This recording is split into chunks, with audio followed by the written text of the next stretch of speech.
Yep, we figured it out. It was trying to double capture things, so I just had to remove sources. It worked fine.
Well, while we are waiting, because we're going to get started in a couple minutes here, thank you Dragon King 7980 and the 9 Muses for the follows. I really appreciate it, guys.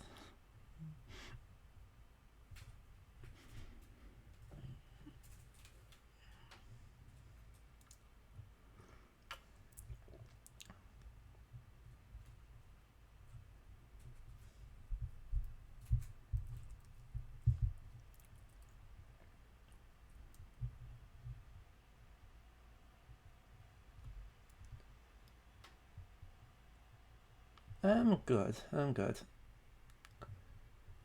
I'm glad I got the technical issues figured out, because that would be sad, because this game is going to be adorable. I'm hoping things are more stable this time.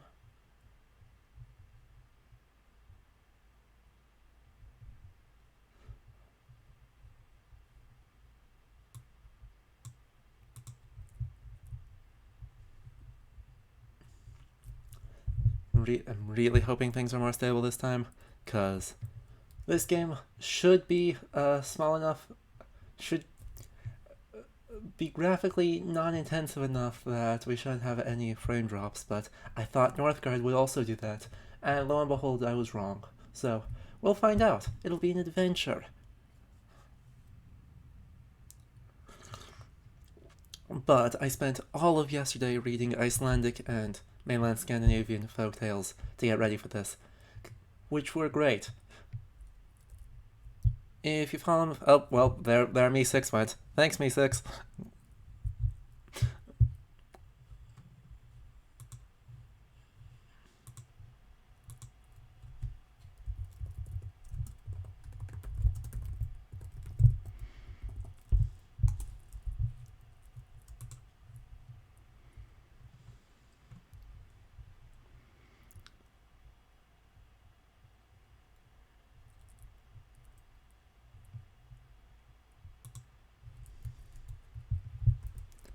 And 3, 2, 1.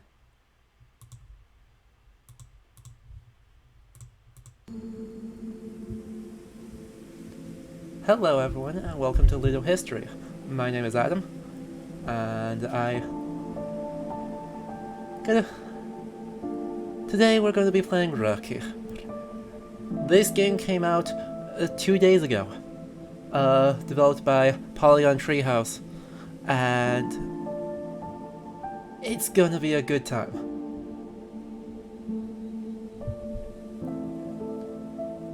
I know almost nothing about this game except the demo that came out for the Christmas event on Steam. I played that and was really excited about this game, and it's finally, the full release is out, so we're gonna be playing it. Hopefully more people join us, because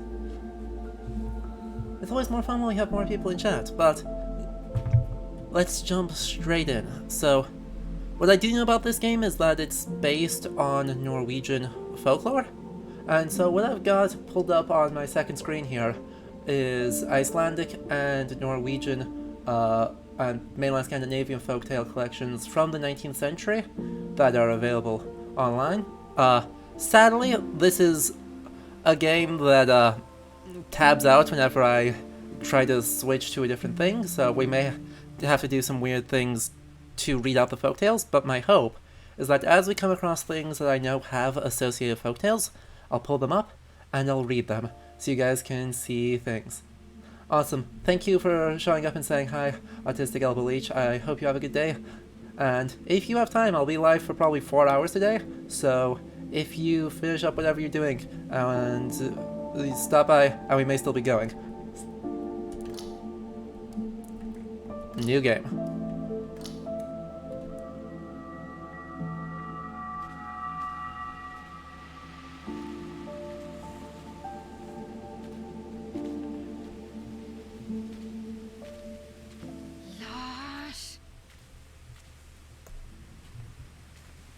Lars! Lars!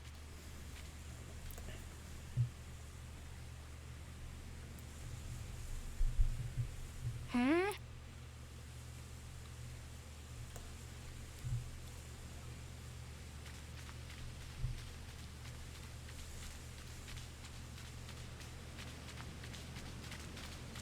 Well, aren't they just cute?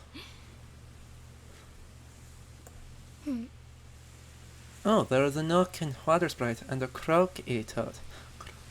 So a Nokken, we already run into things. Nokken, as it suggests here, this is the Norwegian version, but of a kind of water monster, kind of akin to a mermaid, but different places have different attitudes towards it. The equivalent in the English tradition is a Nukker, which is a kind of like water dragon. In the Faroe Islands and Sweden, it's a water horse, and in Norway and Denmark, it's a more humanoid spirit, trickster spirit.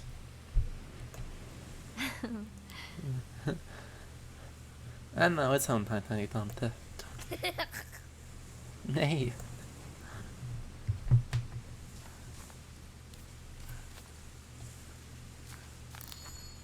Wee.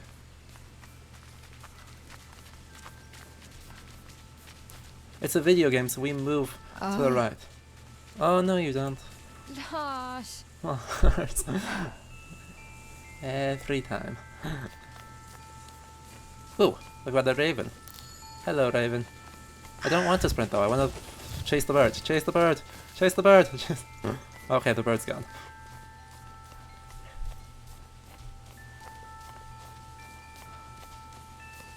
Whee! I love this. I love the little poofs.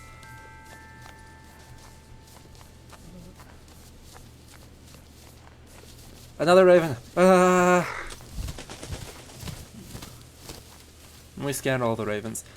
Looks like these are either some kind of gravestone or some kind of like runic inscription, kind of like what we saw with the giant one in AC Valhalla. Hello? Why can I walk behind these trees? That's fancy. But at least a stone with a raven on it. Kurabaki, it depends on the tradition. What have you run off to now? Can't we walk for a change? So, there's a Norwegian folktale that I read yesterday, related, clearly deriving from a saga tradition, in which, after a wedding feast, from King Gro takes his new wife, the daughter of the King of Finland, and they, as they're sailing back, Nixies is the term the English translator uses, but a couple of Nukker actually drag the ship with them to speed them home. So that's a case of them being helpful, but in some traditions they are explicitly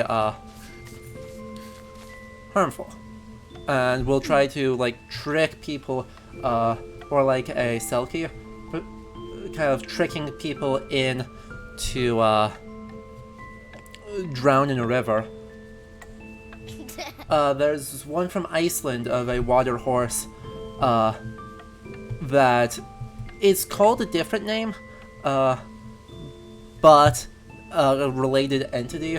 Let me actually find that one, because that should be easy. So the screen might go weird for a bit. I'm finding the folktale. Cool, it did not go weird. Icelandic legends.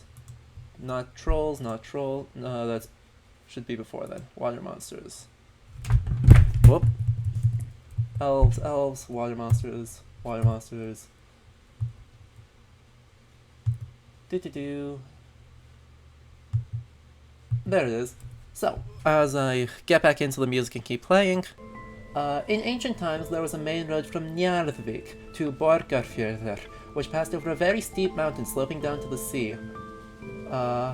No, this is a different one. Damn. Damn it, music's gonna cut out again. Where is the lake? Ah, Nenir. There it is. Okay, take two. There was once a girl who had been charged by her master to look after some ewes which were lost. She had gone a long way after them, as she was quite tired, when suddenly she saw before her a grey horse. Much delighted at this, she went up to this and bound her garter into its mouth for a bridle, but just as she was going to mount, she says, "I feel afraid. I am half inclined not to mount this horse." As soon as the animal heard these words, it leaped into the water that stood near and disappeared. Then the girl saw that this was a river horse. Now, the nature of this animal is that it cannot bear to hear its own name, Nenir, or the one who feels inclined, which is the reason why it jumped into the water when the girl said, "I feel afraid, I am half inclined not to mount this horse." The same is the effect on the river horse if it hears the name of the devil. So, it's a different name, but definitely related to a nook.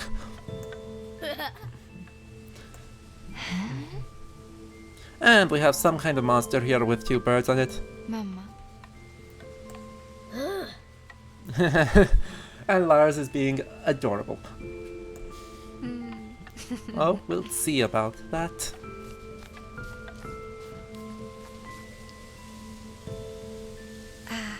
Maybe I can find something to make him come out. Hello?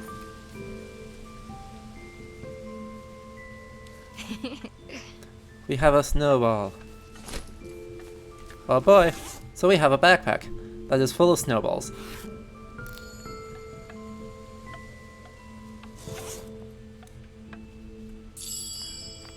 Uh-oh.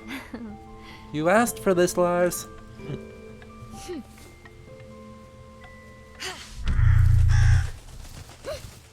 Beep. Yes. Ha! Tove the Monster Slayer.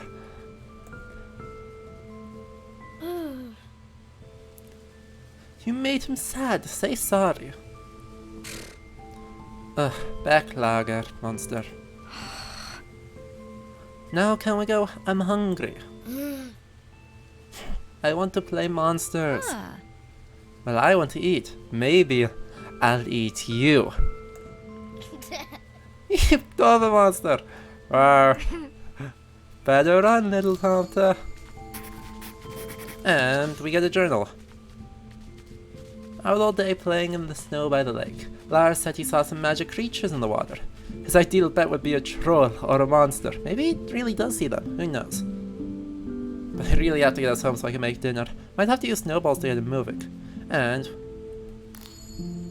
we've got a loot and badges. So badges are basically our achievements. Those will be fun. We'll see how long. And then we have a map here.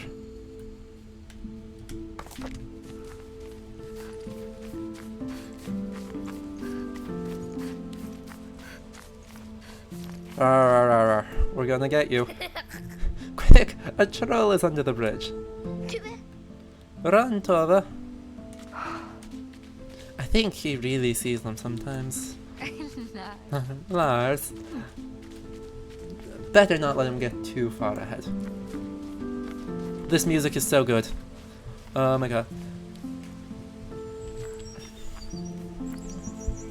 And as you can see, we are in the present day in Norway.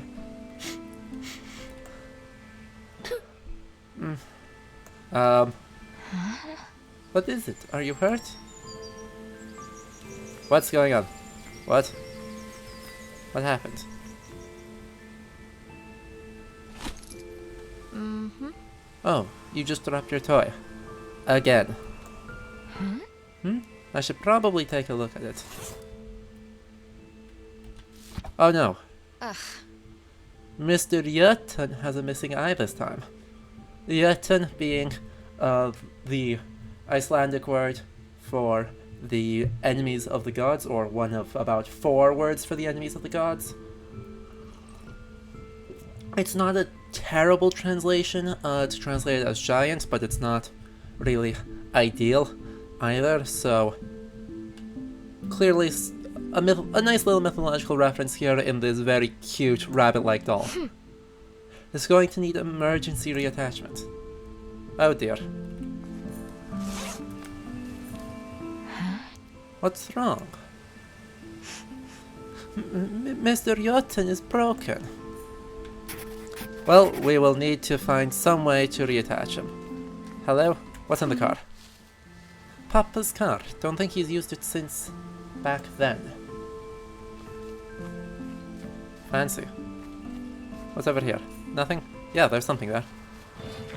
Huh? Why does Papa keep all this stuff? He didn't keep her stuff. Yeah, Raptorus, that would basically be a pretty good comparison.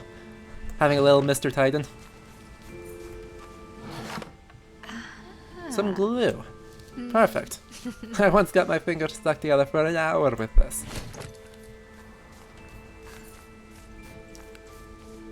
A good beginning. We found some glue. Oh, Snuggepa. You've seen better days, huh?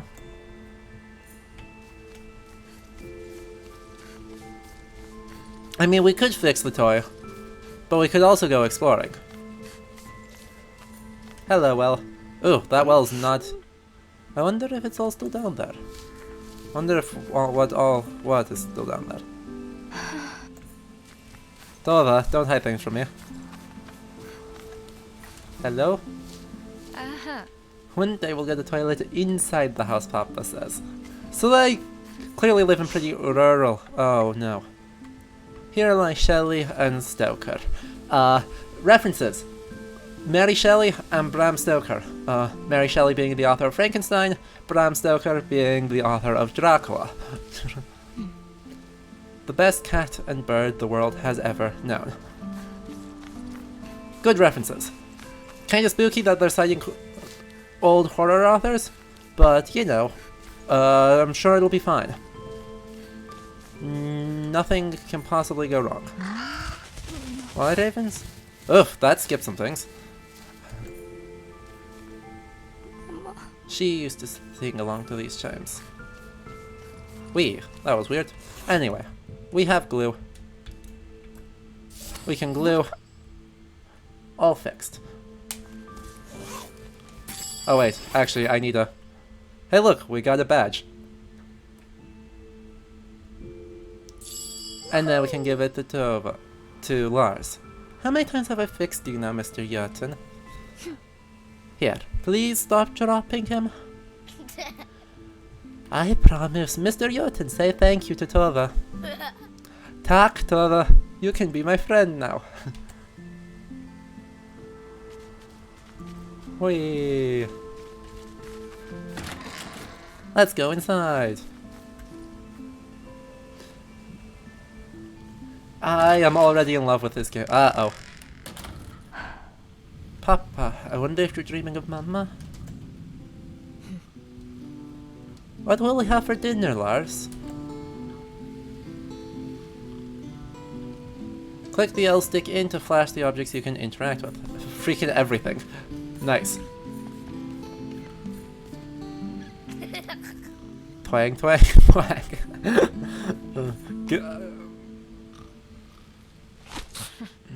Poor Mr. Jötunn.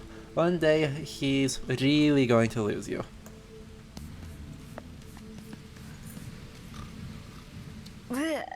Pickled herring, Papa's favorite. To be fair, pickled herring is actually really good. Like, I know Tove said bleh, but don't knock it till you try it. Papa?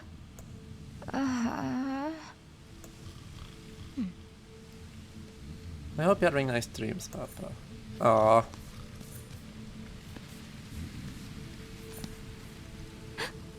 It's real window weather, which is an actual term in Icelandic, I think in Norwegian too, for really weather that looks nice to be from the window, but would be really atrocious to be out in, usually because it's cold, but sunny.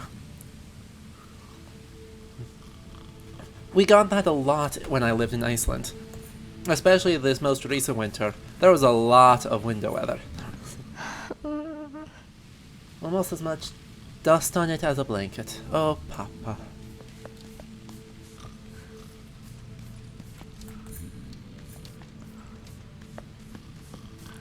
Okay. We have... This stuff stinks. Why do we keep it in the house? Looks like it's fertilizer of some kind. But I'm not entirely sure.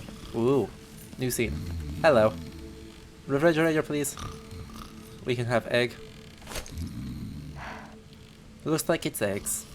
Again. Well, alright. We will make ourselves some eggs. This bowl will do. And we should turn on the oven, maybe? Or cooker. That's the only hob that works. Oh dear. We can put the eggs in there. Michelle, I'm getting good at this. And then we can put this on the oven. Aw, I really hope that would do something. Okay. We will grab a pot first. There's the frying pan. Hello, frying pan. I think there's still a mouse. Oh yeah, because there's a mouse hole there. Hello, mouse.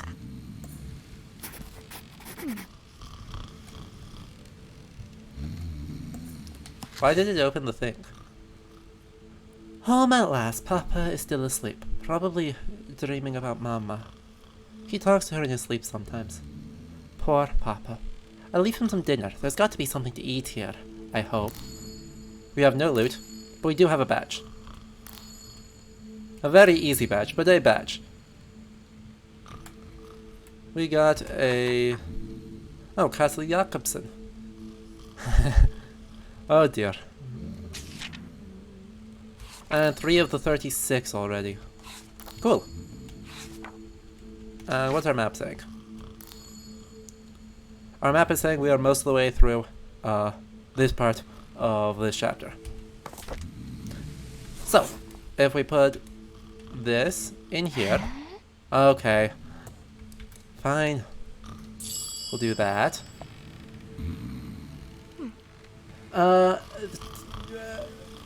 Kurobaki, I am definitely worried about a fairly young kid having to be in charge of the family. Her family. Tove is a female name in Norwegian, derived from Old Norse tofa. I just need something to cook now. Fine. I did it. Can you eat too many eggs?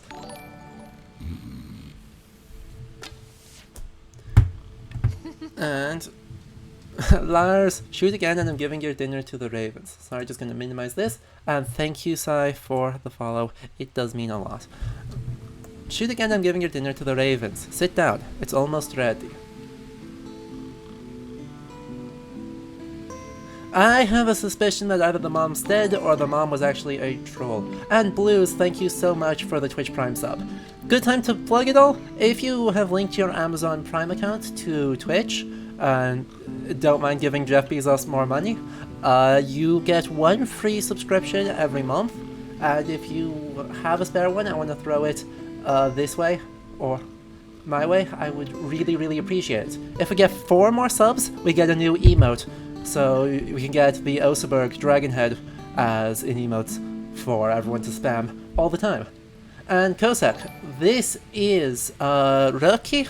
It's an indie game developed by Polygon Treehouse, a developer based in Cambridge, UK. And it came out 2 days ago. And thank you, Sai, for the subscription. Derpy Dragon, we're only 3 away. Come on, guys, we can do it.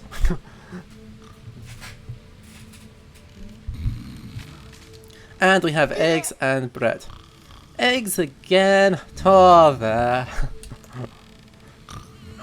They make you big and strong. I want pancakes. I also want pancakes. Pancakes are good. It's eggs, or maybe I can find you some of Papa's pickled herrings? Eggs.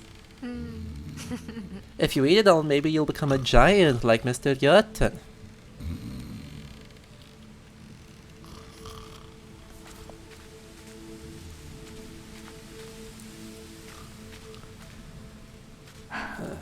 Bedtime, Tiny Tomte. But I'm not tired. Let me stay up with you. Go on, I'll be up in a minute. We can start a new book. Just need to fix the fire. Blump. Blump, blump, blump, blump, blump, blump. Blump, blump, blump, blump. I'm gonna follow you. I'm gonna follow you. Okay. I should fix the fire instead. Wood. Good dry firewood. Got to keep warm. One piece of firewood will not keep that fire burning all night. I very well know. Birch, need some warmth in here. Okay, if we do this and we do that. Ta-da! Opens the thing. Good fire, keep Papa cozy.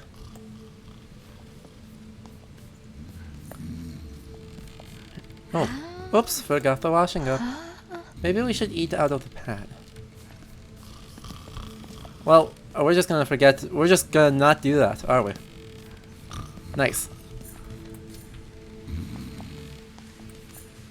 Okay, just those two again, so... Ladder. Up we go. Henrik. Eva? No, Papa, it's just me, Tove. Oh, Tove. You made dinner? Yes, Papa, I left some for you. You're a good girl. Don't stay up late. Papa? I won't? Papa? Zzz.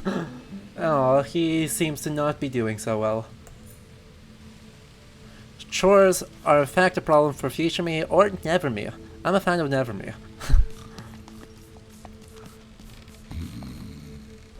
Oh dear, Lars. Shinies. I see a coin. How did Grandpa's old military badge get here? That's going straight in the journal. Ooh. So, loot. Grandpa's military badge. Nice.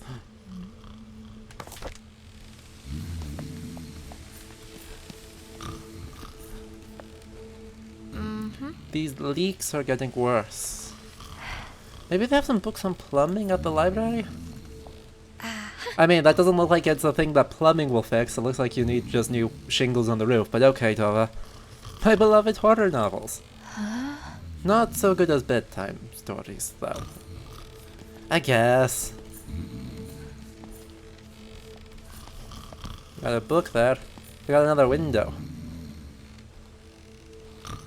Aw. Shiny. Lars is always drawing creatures from his favorite fairy tales. It's actually really good.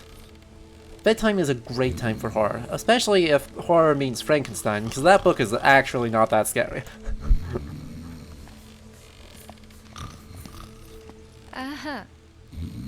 This is what counts for privacy around here. Oh, wow, that is not a whole lot, but it's something. Go to sleep, Lars. I need Mr. Jotun. I have Mr. Jotun. You dropped him again. Next time I'm not picking him up. Sleep, Lars. Now. Tell me a story about Mama. Too tired, Lars. Can't we just read one? You always say that. It's always true. Fairy tales. Tales of the forest. This used to be mine. If we do this, it works. Okay, little Tomte, story time. He keeps bouncing. He's never gonna stop bouncing. How about the Yutnar? And the baby. Yes, yes. That was Mama's favorite too. She always said it was true, but that makes no sense. Read. Okay, okay. Here we go.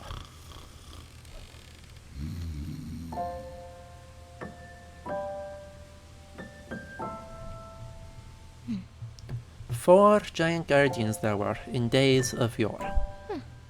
These Jötnar guarded the ancient forest and its lore.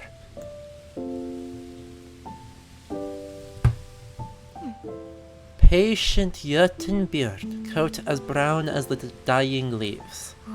Proud Jötunhjört, antlers held high in the summer breeze. Playful Jötunölver, who roamed wide over spring's new growth. And cunning Jötunravn, guardian of winter and knowledge both. As the wheel of ages turned, humans ventured into the guardian's realm. One stood most tall and fair as he felled trunks of pine and elm.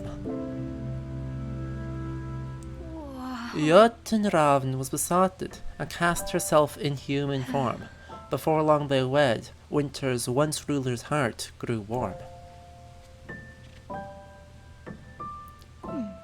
She called herself Röki and took with child, but half human only, he was fey and wild. Her fellow guardians were horrified, so banished mother and son to a nether realm. Though took all their strength, the deed was done. And there Röki plots a way for her child to return. Watching our world through eyes of ravens, still she yearns. I think it's even made me a bit sleepy. Can't keep my eyes. Zzz. Aw. A good story.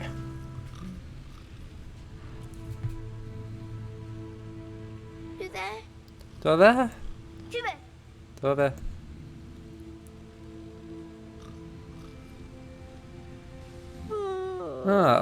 Must have read myself to sleep. What time is it? Need to wee, Tove. Wee. It's really cold. Make sure you wrap up. But you said never to go alone.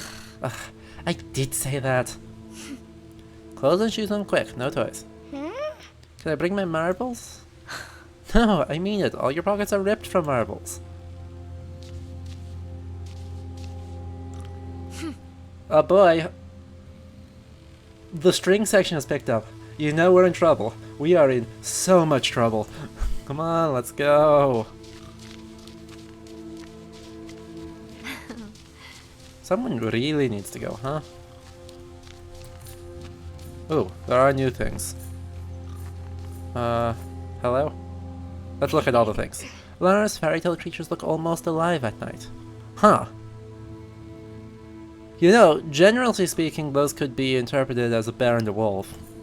And a troll. That's clearly supposed to be some kind of, troll. Oh, there's a bear. Papa used to be so good at making these. I like the wolf the best, just like Mama. So we have a squirrel, a wolf, a swan, or, yeah, either a swan or a heron, and a bear.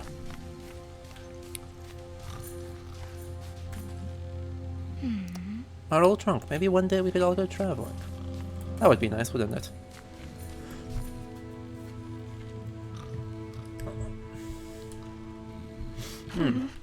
All of us, though Lars wasn't ready to come out yet. Yep. This is Dark Knight adding after a lore dump. We have nothing to worry about. Fire's getting low again. I should top it up.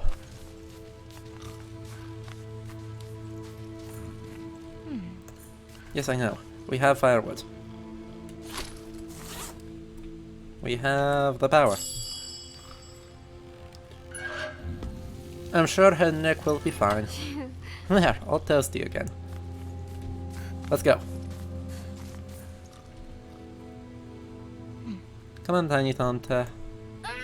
Not a Tomte. But a Tomte is tiny and plays tricks and helps with the housework. So this is another kind of name for a Hildefolk or one of the hidden people. Maybe you're right. There are lots of stories about the hidden folk. Ravens. What are they doing here? That's a lot of ravens. What do you call so many ravens? A conspiracy. Tove, I need to go. No. I'll wait here. Be quick. Nothing with them watching. Guess we gotta scare away all these ravens.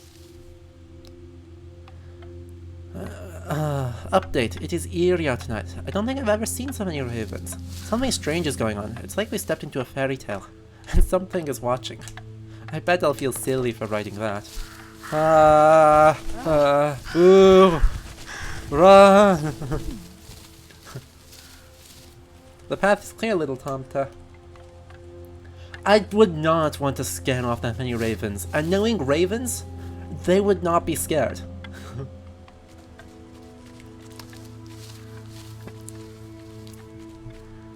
In Iceland, we could see a lot of ravens because they're just all over the place there.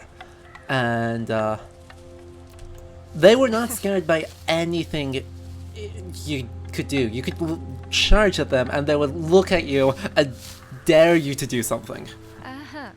Watch, I'll show them who's boss. I wonder how we can do that. I don't have anything in there. I didn't pick up a spare snowball. Look at them just sitting there, judging. Keeping Lars from peeing. Okay. Let's see what our options are. Wind chimes? No. Come on, wind chimes. Why are you not working? The wind chimes aren't. I definitely should be though. That's fair.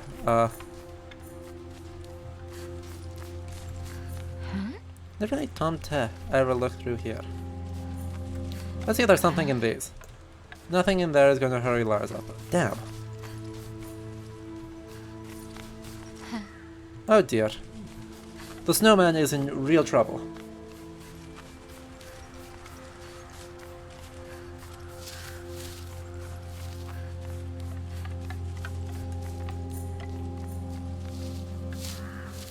I don't have anything to throw at them, which is frustrating. There we go, we got something here. Aha, pebbles. Non-lethal bird repellent. So if we go pebbles at birds. So yeah, we're making bad decisions here, and we're going to attack birds that don't know the meaning of fear. Sorry birds, it's Lars' turn to use the outhouse. Okay, all done, go pee.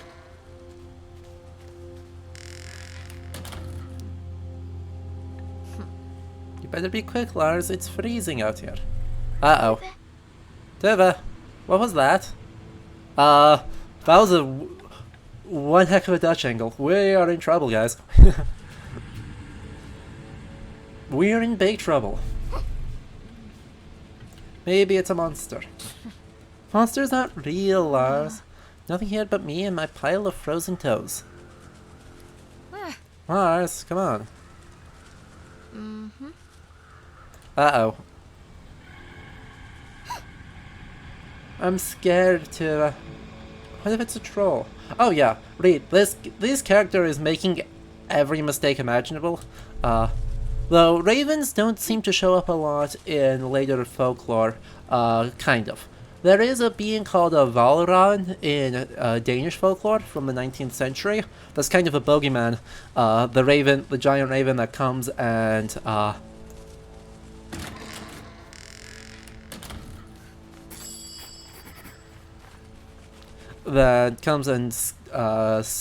steals away naughty children.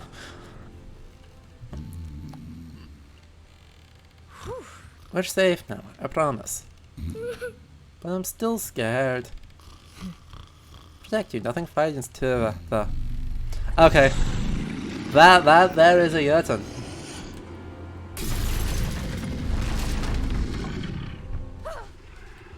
Lars, get back. This is a nightmare. I'm still asleep. Wake up. No, can't risk it. Got to get to the ladder. How the hell am I supposed to get to the ladder? Oh.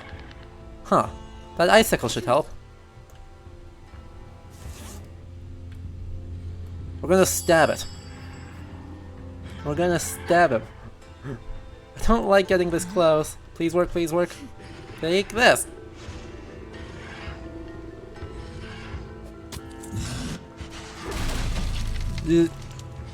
Smash the bed and then runs away, and the ladder is gone. It worked, but our house. Got to find a way to get downstairs. What is that thing?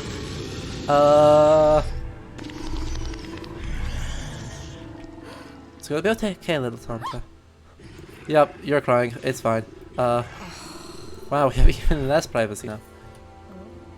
Okay, we're gonna use the bed sheets. It's a classic. Let's go. I need more bed sheets.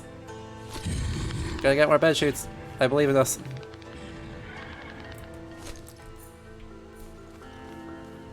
One more, come on. Just tatters. Those claws must be sharp. Yes. All that's left of the banister. Maybe we can use it to get down? Cool, so this is the spot. We're gonna go combine. And combine. And we'll tie it to the banister, and we'll be able to use that to slide down. That looks sturdy enough. I hope. Lars, you first. Hurry. She is remarkably cool-headed. I would be freaking out way more. Please don't break. Wow. Henrik. Henrik, my dude, my guy. Are you okay? Not hurt? Can I get Papa and get out of here?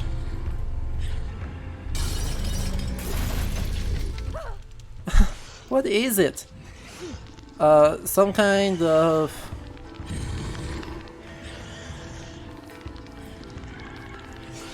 Papa!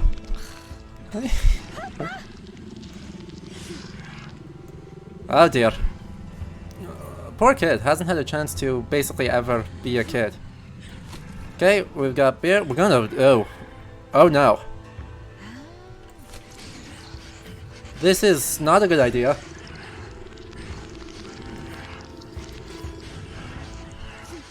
Poor little paper wolf. Well, we are stopping to put things in our notebook, and it is fine. We have loot. Okay, yep. We are gonna take the burning brand here, and we're gonna kill it with fire. Because that seems like a good idea. Okay. Oh. We are making a Molotov. We are going to make a Molotov cocktail, and we are going to...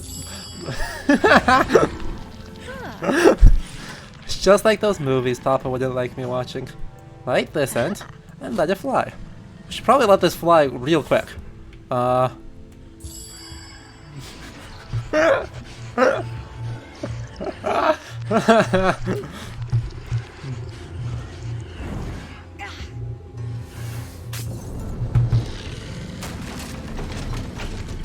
And the whole thing is on fire, and crap.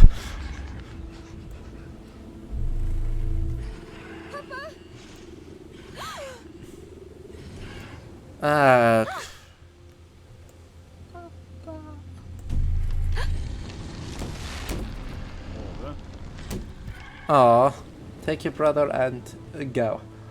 Yeah, this took a real dark turn real fast. Your brother, for Mama. Remember Tove, what she said. No, Papa, please. Okay.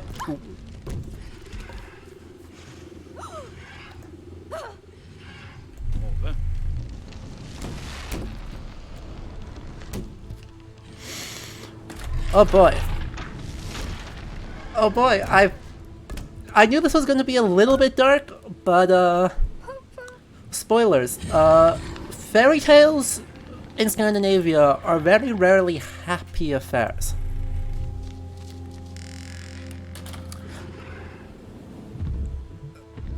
Sometimes they turn out okay, in that they have a comical, horrible end, in which there's lots of murder done, but it's not to the humans, so it's fine. But, yeah, in a lot of stories, a lot of it is kind of warnings of what happens to naughty people, and lots of people end up dying in most of these, most folk stories, coming out of Scandinavia and Germany. If you've ever read the original Grimm fairy tales, those are pretty much in the same category of really not that happy. Oh no! That's a problem. Have to be careful. This way, to the window. The old sled, that's it. We can sled it down, get help for Papa.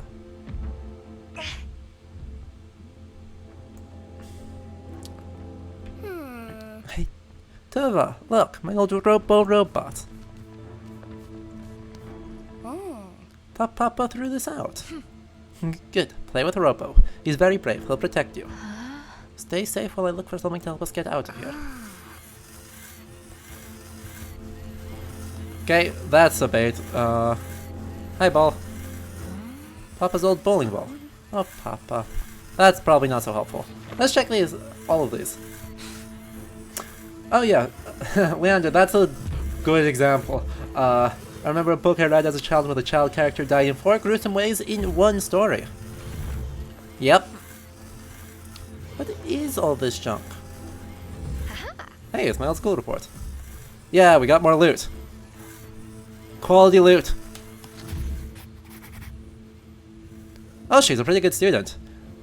No idea what subjects they're in, but you know, an A plus, a B plus, and a B, and an A minus, an A minus, and a B plus, a B minus, and a B plus, and an A minus. Pretty good student there.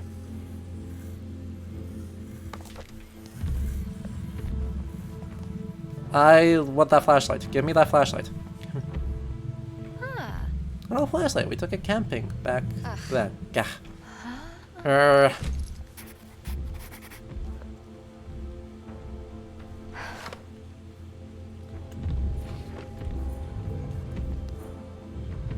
Other drawer? It is locked. Faster! Ooh, 1 battery. 1 battery? Needs 1 more battery. Dang it!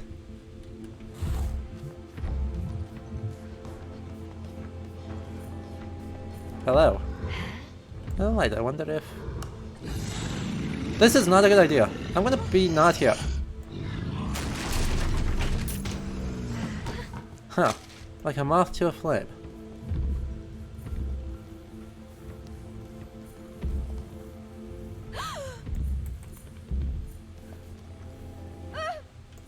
Yeah, I know you're not going back up there. Stop it. If any of her things are still down there. Exactly. The Grimm stuff and Scandinavian folklore, I mean, the woods are not less dangerous in Scandinavia just because they are. Oh no, oh no. There's a battery here. Bleep, bleep, boink. I think he's okay.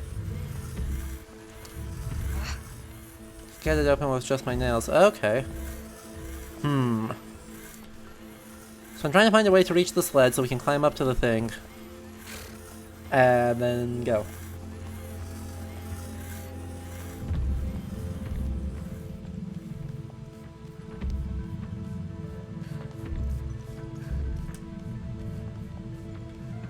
Nothing left with that one.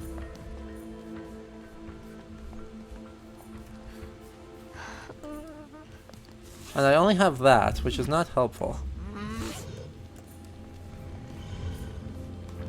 This one's stuck. Which means I need to find something to open it.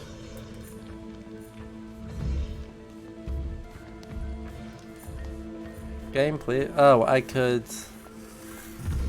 wonder if I can do something. There's another one here. What's in this?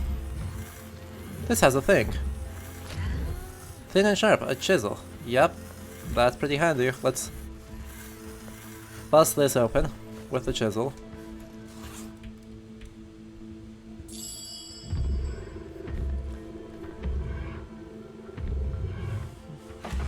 Maybe if I wedge this there and pop.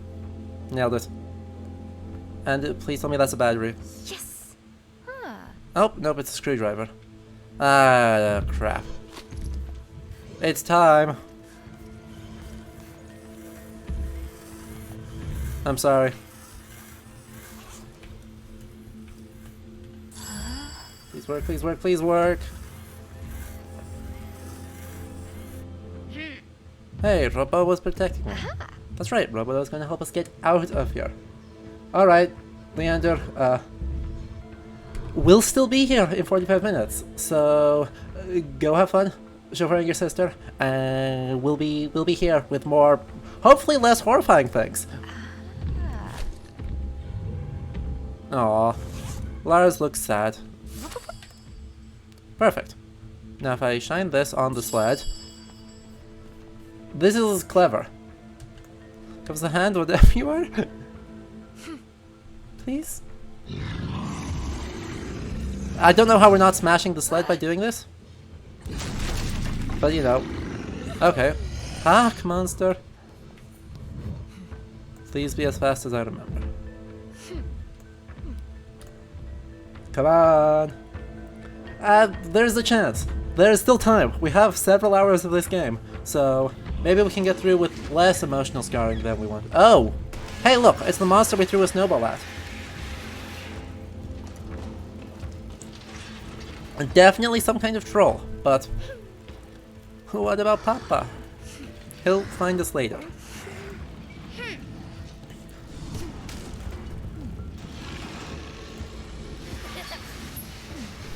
Then hold on tight, and whenever you see, don't let go. Yeah, he's not looking in good shape right now. And oh god. Bye. Bye. I don't know what this is supposed to be at this point, but clearly some kind of... I'm assuming it's a Jotun. Jotnar, even in late medieval folklore, were still intelligent, but were rapidly becoming less intelligent in the 14th and 15th centuries. But they were still humanoid and very much more of the brutish giant. A little more animalian, a little just really dumb and really easy for a clever saga hero to take out. That's in the 1300s, 1400s, and I'm not sure how they change as they become kind of meld with truck in the post-medieval period. It does look a bit like a dog. Yeah, I agree with that, Raptorus.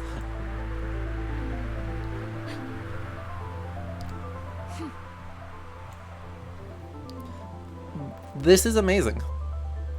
I kind of love this game already.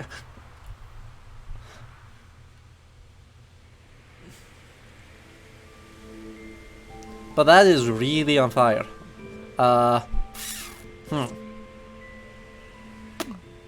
It's gonna be okay, Tiny Tomta. Come on. Tove, when we'll see Papa again. Just as soon as we can. Let's get some help, okay? Oh good, we're gonna cut through the forest. This is a good idea.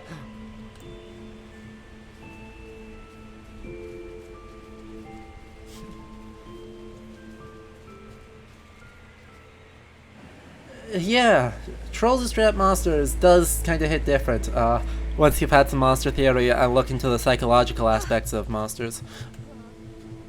SES, any particular things? Because I've obviously read some monster theory and some of like Outman Jakobsen's work on like psychological aspects of trolls, but what things are you thinking of there? Tove, I'm so tired. Can we sit down? It'll be too long, Tiny Tomta. It can't be. Oh boy. Thank you. Good badge.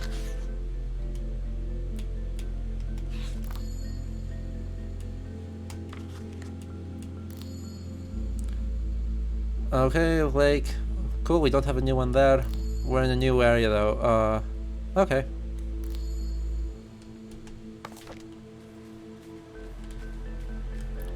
Well, nothing to see here, so let's start running. Wow.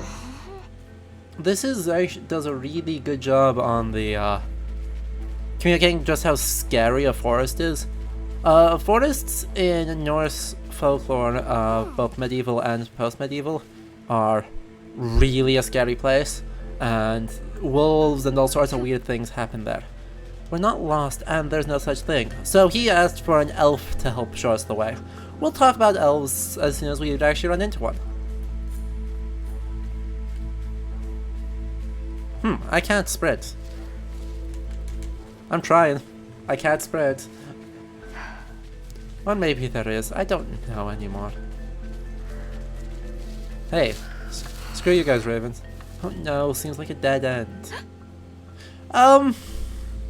That's a bear paw. Nice.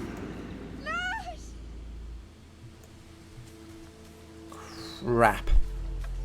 Crap. Oh no, Lars. Mr. Yuten found an Elva.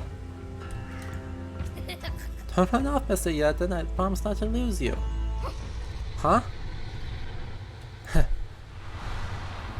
Okay. So no, it's not a bear. It's just the Yuten looks like a bear. This is a problem. Oh no. Oh no. Crap. No. Okay. Just in case she wasn't suitably psychologically traumatized,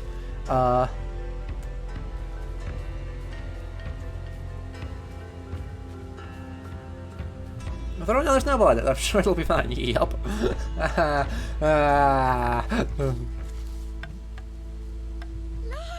Lars, where are you? Yeah, this design reminds me of something too, but I can't for the life of me quite place it. Ah! You scared me. Oh look!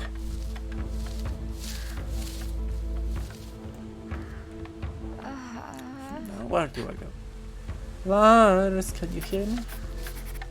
I got new notes. Lars is gone. I thought he was behind me. I think it got him, whatever that horrible thing is. I have to find him. Oh, update. Nightmare.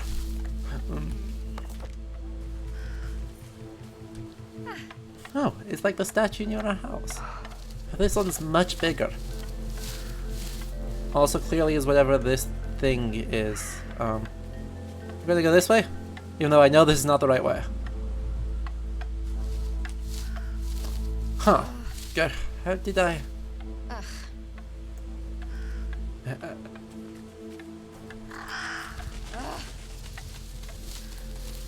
Cool, there's nothing to interact with, so this is just, you know, your classic navigational puzzle. Let's go. Oh, Sai, we're gonna play that game eventually. God, must be another path.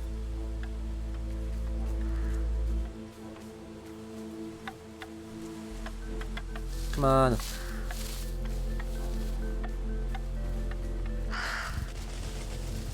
Out of that, Ravens. Huh, looks like there's something back here. Marbles.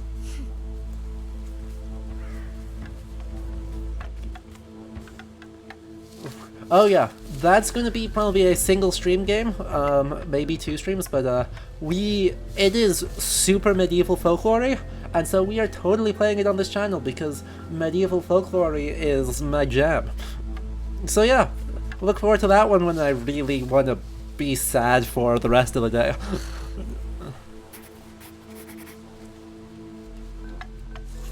Okay, we don't have anything there, but what's our new? Nope. Nope. 3. Update. Broke some trees. Okay.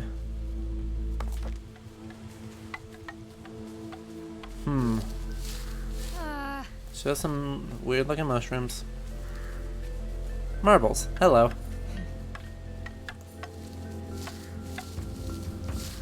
Do we have anything else though? Ravens. Hello? Fine. Let's go. Just to make sure we are really far into the middle of nowhere. This is new. I must be on his trail.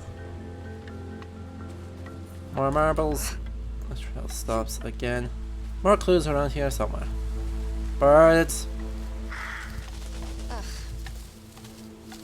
These ravens are the scariest I've ever seen ravens in my life. Some mushrooms. Don't diss mushrooms. Mushrooms are good. Mushrooms are good food.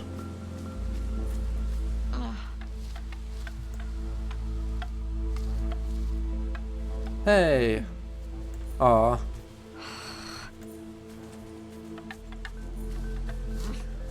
Some pebbles. Another snow pile. Pebbles! Let's go.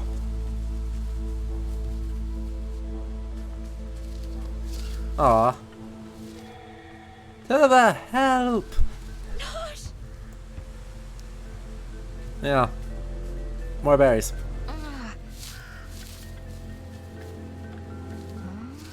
There's those like berries. Didn't drop these.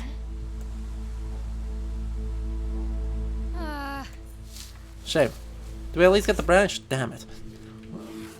Give me something here, game.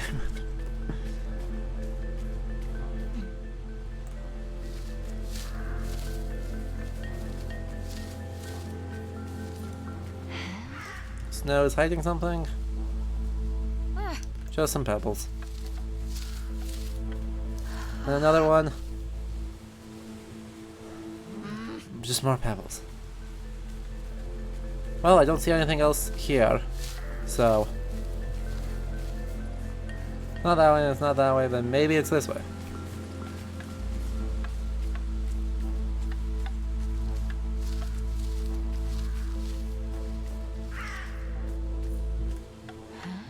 The snow is hiding something, maybe? I'm assuming... Oh! More marbles! Well done. Hold on, little Tante. I've almost got you. Okay. Yes. Here we go. Oh no. What is this? This is not better. Tove? Lars! Lars, where are you? Lars? What is that? Lars.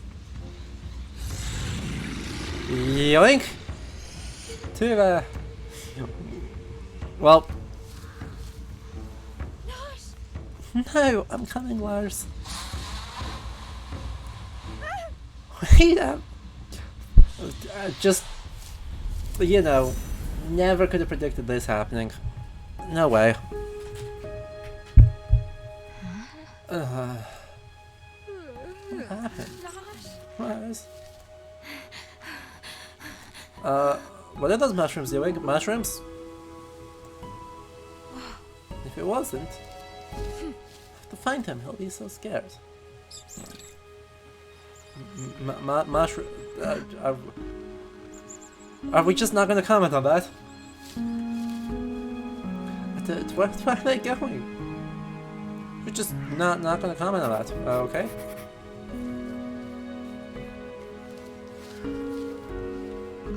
It's so pretty, but I can't think about it yet. Too bad. You're thinking about it anyway. No time to look at this yet. I have to find out. Lars! But, look at them. So these remind me really heavily of the Icelandic kind of national protectors or the great Landvættir of the 4 quadrants of Iceland. They're different animals, but the idea of 4 being protecting this place is very much part of very old Icelandic folklore. I'm gonna step away for just a second to grab one of my Icelandic coins to tell you what they are, because I don't remember them off the top of my head.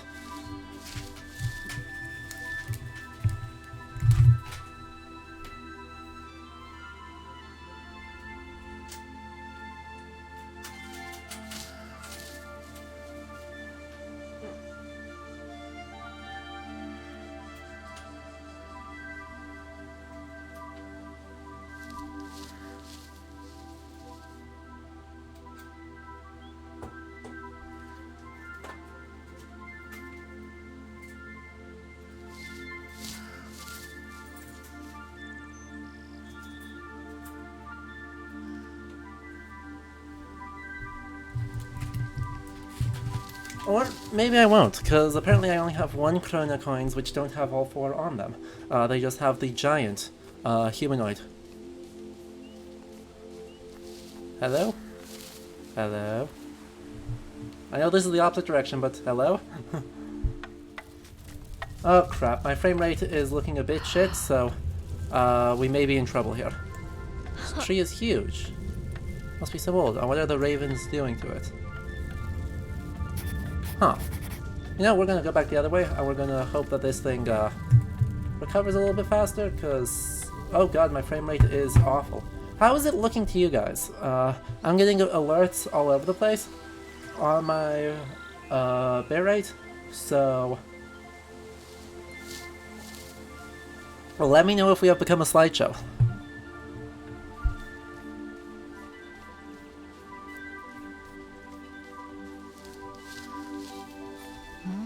What is this? The door? Hello? Is someone in there? Lars? Need something to force this open. Yep. Crap. I don't know why my bitrate is doing this. Give me just a second here. We're gonna pause for a moment to let it recover. But yeah, don't know how and why this is melting my... why this is causing that. So, we're gonna let it sit here while this recovers, and... well, no, it shouldn't be doing that. It claims my bitrate is actually... fine? Like... 2050, which should be more than enough to stream off of, so... don't know why it's a slideshow.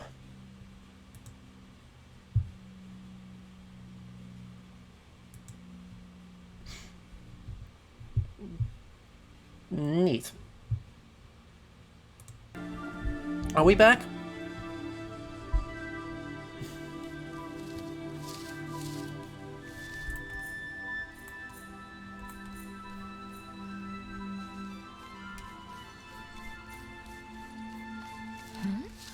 An old castle.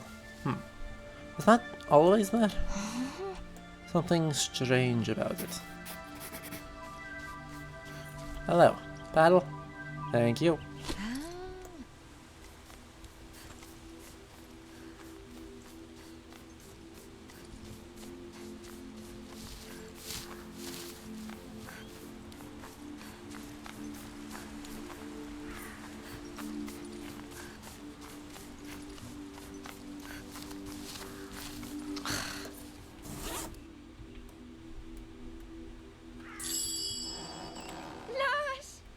I'm coming, Lars.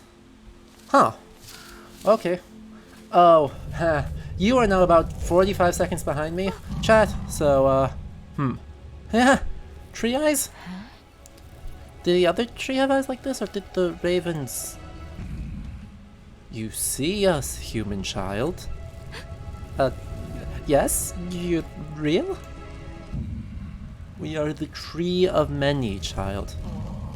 Who are you? Why are you in this place? Tove. We see you are lost. No, you have lost. Please, my brother Lars. He went into something, a light, and inside. The portal was opened.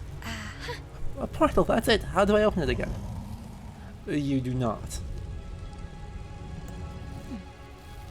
Oh, why not? You are a mortal child. Only the Jötnar can summon the portal. Jötnar. Giants? The guardians of our realm. Where are they? Do they have my brother? Gone for many seasons turnings. We cannot say where. Please, I need to find him. I have nowhere else to go. Our eyes no longer see beyond this place, but perhaps. Yes? If you help the forest, it may help you in return. If you can look beyond your fear. Is there anything I can help you with? Our mother is across the clearing. Perhaps you could help her. The tree with the carvings and ravens. They keep her from us. They plague the forest. They keep us blind. I'll get them away from her. I'll find a way. So, we have a job to do.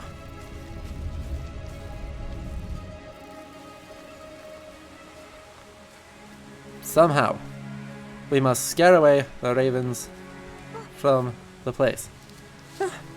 The raven statue on this pillar looks super menacing. Nope, you're still there, okay.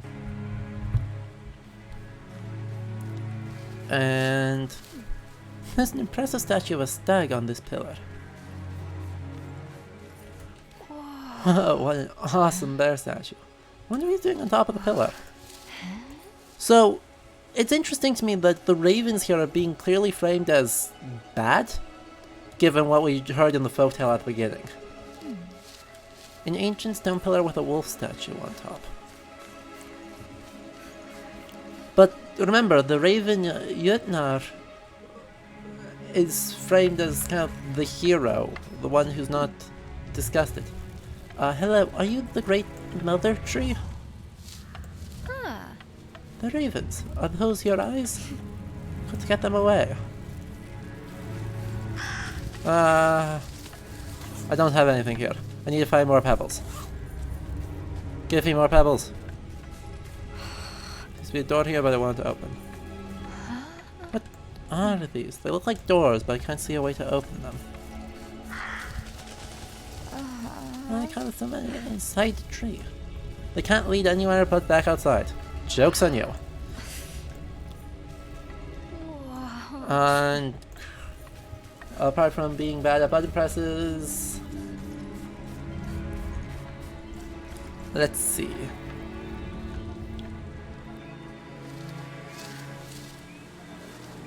Exactly, Kosek. The ravens, if they are the servants of the Jötnaraven, then that doesn't strike me as particularly evil, given that she was punished for the classic thing of falling in love with a human, which is a very common trope among elf. Did Lars drop this? No. It's far too old. I found a thingy. I found loot. Loot? Ancient fishing lure. Amazing.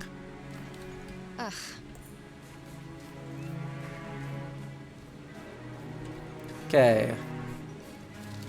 I need to find something here to throw at the birds. Birds. Nothing in the center here, nothing in the center there. Nothing over here.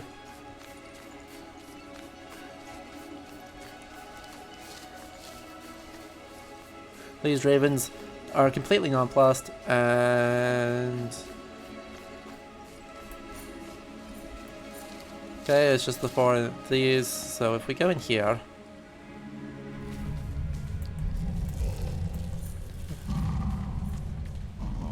what news of our mother tree? We still can't feel her. Ravens don't want to leave. We hear them every day. We hear them. We feel their beaks on the branches.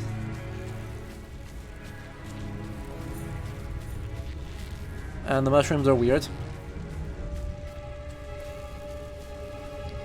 And the string sections are going crazy. I don't know why the string sections are going crazy, but you know, fair play to them. Okay, so there's nothing outside the tree. There must be something inside the tree. Adventure games be like that.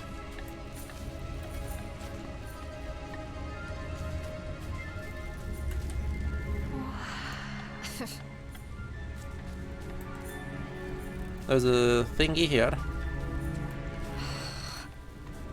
Chat, any ideas? Because I'm struggling.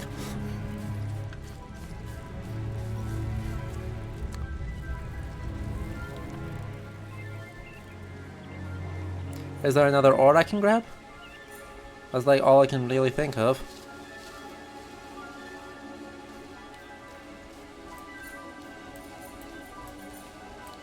Not seeing anything light up here.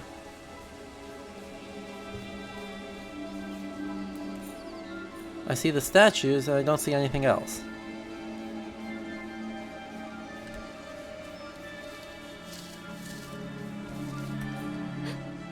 Hey, the raven statue on this pillar looks super menacing.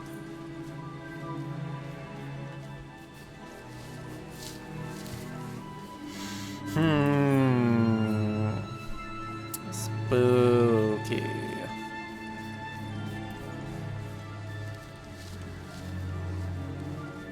Is there anything else? Anywhere else I can go? Like...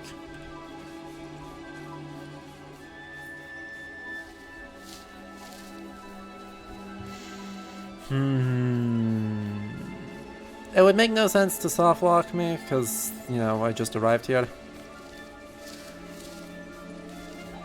But, at the same time, there's a whole lot of nothing I'm seeing coming here to, possibly grab to throw at them. Not that I'm sure throwing something at the ravens is the best possible idea, but, you know, we're gonna try. I just see the eyeballs glowing. Nothing else to grab. Oh, there's a whole bunch of place left. That explains things.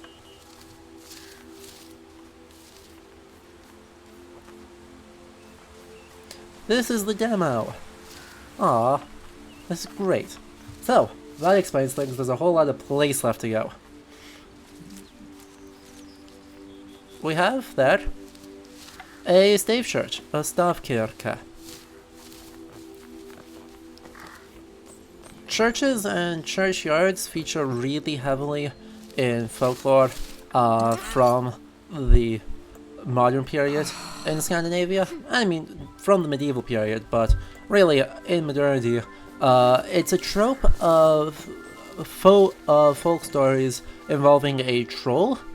Is that the troll will in some way be prowling around the churchyard and is forced to flee. When usually she flees, she trips over the church wall and part of it crumbles, and curses it to never stand straight again. Ooh, spooky. Spooky. Hello? Oh, speaking of trolls.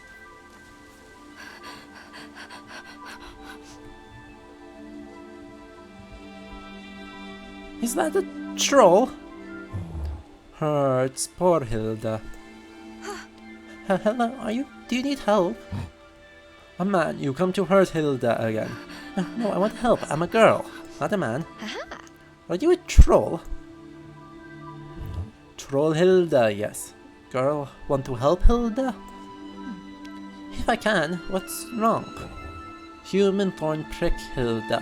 Hilda can't remember when. Hilda stood a long time. Don't want to turn to stone. Oh, that's terrible. I'll try to help.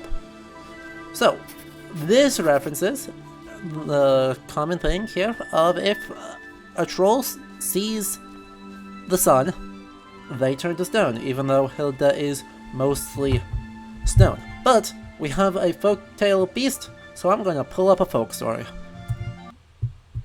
So the music probably cut out, but we'll be back ASAP with that as soon as I find a suitable turtlesuer. I want to find a short one. Oh,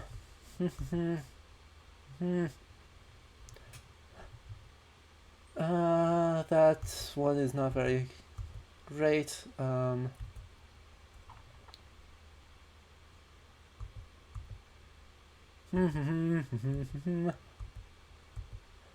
So some of these, the trolls are actually pretty friendly, but some of them are not. Oh, here's a nice short one. As I go back into the game, two trolls who, quite contrary to the custom of trolls in general, had taken a great fancy to a church in their neighborhood, determined to do it a service by taking an island out of the sea and adding it on to the church property. So they waited out one night until they reached one of a group of islands which suited their notions. Having rooted it up, they proceeded to take it to shore, the man pulling before and the wife pushing behind. And there they, but before they could accomplish their task, dawn broke in the east, and they were both suddenly turned into stones. And there they stand in Breiðafjörður to this day, the husband troll a tall and thin rock, the wife troll a short and broad one, and are still called Old Man and Old Woman. Oh, we have a lot of things now. Cozy cabin, deep forest, portal clearing. I was too late. Lars is gone and I don't know where. He was so close, but that monster thing grabbed him and pulled him through that whatever it was. I need to find a way to get to him. There's got to be someone or something that can help me in this forest. I wish Papa were here, but he might not even be... No, I've got to believe he made it out. Stay strong, Lars. I'll find you. The castle. Looking out over the lake, I can see this great, big, ancient-looking castle. I don't remember ever noticing it before, though. It feels important, but creepy. Tree of many. A tree. With eyes? When did everything become so strange? The tree spoke to me, but I didn't see a mouth. Or teeth, thankfully. It wants me to find and help its mother, then it might help me in return. It seems to know things about the forest and whatever's been happening. Perhaps it can help me figure out what's going on. Tree of doors. I found an amazing tree. It's so big I could walk inside it. It was full of ravens pecking at it. Horrible things. Wish I could make them fly away. Why are there so many ravens in the forest? But a troll. A troll! She's huge and scary, but quite nice, really. Maybe they aren't as bad as stories say. Lars would be so jealous. Maybe we can visit her if I get him back. When I get him back. There. I have checked the thing. We have some loot. We have none of the rest of that loot. We have none of the rest of that loot. How's our map doing? Come on.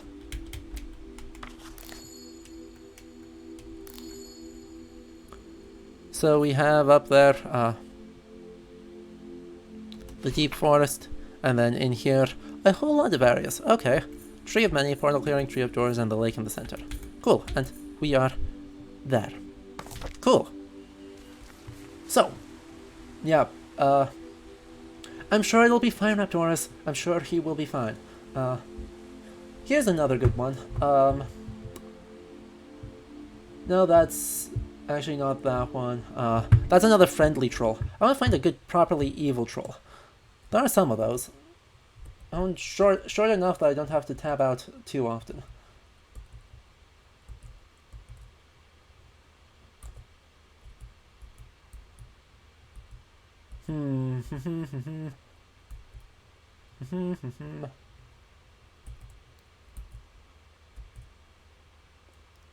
You know, here's a good one. It might... The Tree of Doors, yeah, it could be Yggdrasil. I have to go back and check how many doors were in it. We'll do that. But that's a good catch, Jose. Anyway, while we're running around trying to figure out what the heck is we can do about the sword sticking out of this troll. A tale of the Troll of Mjölfjörður. In the east of Iceland, a bay runs into the land between two steep mountains, which is called Mjóifjörður, sorry. In one of these mountains is a deep rocky gulf called Mjóifjörðurgil. which literally means the Gulf of Mjolnir. The Gulf was inhabited by a troll who used to draw into her power by magic spells the priests living at the farm Fjörður. She was wont, while the priest was preaching, to lay one of her hands upon the window over the pulpit in church. As soon as the strange hand prevented the light from falling on the paper on which the sermon was written, the priest became mad and used to cry out to their congregation, "Take my bowels out, for I must be off to the Gulf of Mjolnir." With these words, the priest disappeared from the church in the direction of the Gulf and were never heard of again. Ooh, spooky raven. Spooky raven. Hello? Senior crit. I got an achievement. I'm good at this. With these words, the priest, a traveler, happening to pass the Gulf, once saw the troll sitting on a ledge of rock, kicking her heels and holding something in her hand. He said to her, "Well, old hag, what have you got there?" "Oh," replied the other, I am gnawing the last piece of the skull of Snjoki, your late priest. After this, no priest would take the charge of the church, till one intrepid man, declared that he would do so in spite of the troll and all her tricks. The first time he had to perform service in his new church, he told the boldest of his parishioners to look out for the changing of his demeanor in the pulpit, and then to act as follows. 6 of you," said he, "must run and catch hold of me, and not let me go, however much I struggle. Other 6 of you shall ring the bells as loud as you can, and 10 more of you shall run to the door and place your backs against it." Shortly after the priest had mounted the pulpit, the hand of the troll was seen moving backwards and forwards outside the window, and at the same moment the priest went mad and said, out with my bowels, and I must away to the Gulf of Mjolnir." With these words, he endeavored to rush out of the church. But the 6 men, whom he had previously selected, Patron, seized him and held him back. 6 others rang the bells with all their might, and the remaining 10 men ran to the door and set their backs against it. When the troll heard the bells ring, she took to her heels and jumped from the church onto the wall of the churchyard. When she touched this, her foot slid back and she cried, "May you never stand again." From the churchyard she ran to the Gulf and was never more seen. But the gap in the churchyard wall which her foot had made could never be mended perfectly, however well the workmen worked and however good the materials. The troll's iron shoe, which had tumbled off, was found there and used by a farmer for an ash scuttle. Hello. What the heck are these? Hello? What are these things? Maybe I could cut through them? Maybe. We will need a sword to do that. Good thing we know where the sword is. Hello, ravens. Lots of things to check here. Nests. I wonder what kind of birds... Really, Tove? Really?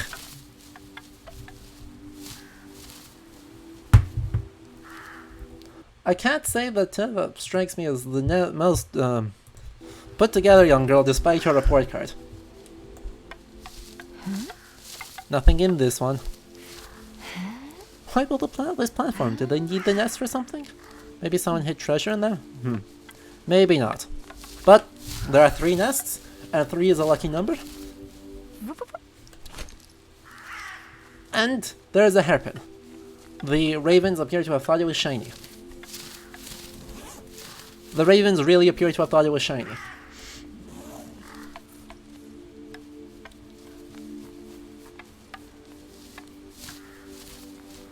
Let's go in here. I'm sure it'll be fun. I'm sure it'll be just dandy. Nothing to worry about here. By the way, I'm curious. How's our map doing? Our map doesn't believe us when we say we're over there. Okay. There's a bed.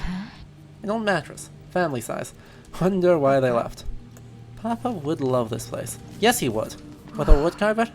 Hand-carved ravens. They're so lifelike. Find out, we can go down. They do kind of look like the red roots from God of War or Northgard or other things. Wood shavings. Maybe a carpenter used to live out here? Oh wait, that one's a real raven. Surprise! Surprise. I'm just gonna enjoy more snow effects. A tin of porridge oats. Cool. Snow effects. And what is over here? Hello. Hello. That is alive. What is that? That'd be a waste of good oats. Okay, who are you? Whomst? Hun, is there something in there? Hi, little creature. Want to come out? I'm hiding. Go away. Oh, why are you hiding? In case she comes back. Who? Her. Stupid human. Hey, rude creature. Sorry, hungry creature. Croquet.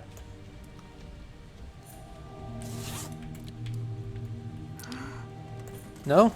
You don't seem to like that snack. Whoever lived here was making a cot.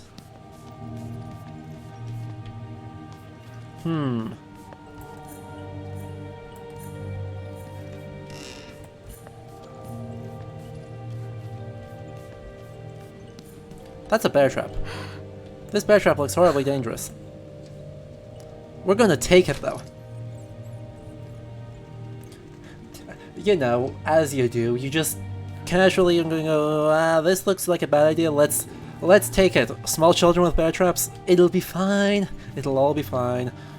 This is not a big deal. If I'm right, we've got a little bit of moon logic with that bear trap from the demo, but we'll see what we can do. So if we can't use the oats on the croca, then let's see what else we can use the. We can try and use the roots on. Hello. Is there anything here? No, just more scenic route. Good scenic route. And here is Trollhilda again. I'm sorry, Trollhilda. I don't have anything for you yet. Here? Let's see if we can get in here.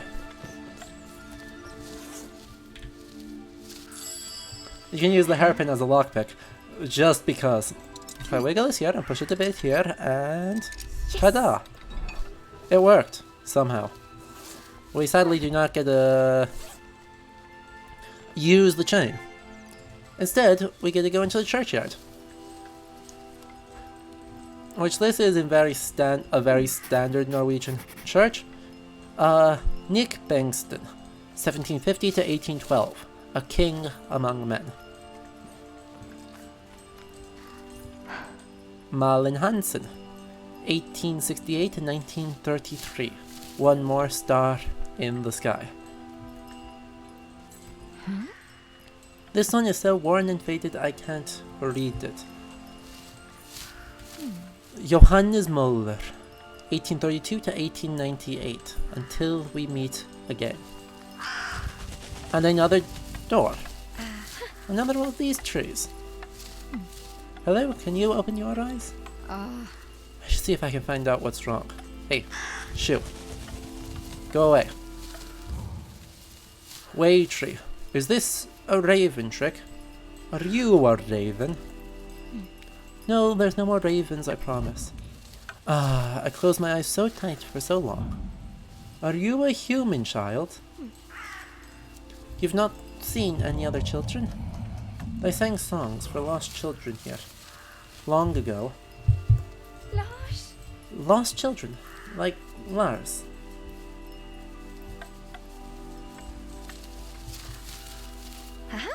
Are you like the tree of many? The tree of many is my eldest sibling. The wisest tree, Mother said. I believe humans say know-it-all. Is that correct? Something like that. Did she say you were? I feel the deepest, she said. Perhaps that is why this place grew around me. She kept us connected through our rootways, but now... I can't reach her. The rootways are silent. I'm going to try to fix that.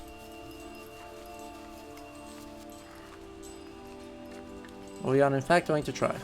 We gotta scare away all the ravens so we can fast travel to places. Olaf Kohlström, 1932 to 1988. Gone but not lost. I wonder why these all have, like, actually names, of this type. Looks like a family grave for the Marquessons. Says they lost their daughter to the watery depths. How horrible. Here we have this little outbuilding with a dragon head. It's loose, can't quite move it. We need something to break it off. But some kind of, like, dragon head carving there on the outbuilding, which is appropriate. One commonly proposed interpretation, based on very little evidence, for a stavkirke is that it is in some way reminiscent of a dragon, and so therefore calls back to pagan temples in some way, despite being a specific style of Christian church that shows up, you know, in possibly the 11th, but more likely the 12th and 13th centuries. I don't subscribe to this theory. It involves such things as, oh look, these diagonal shingles look like scales.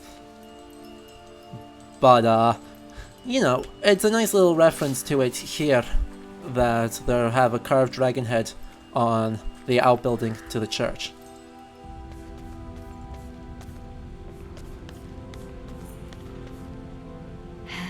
What is this place for? Feels old and sad.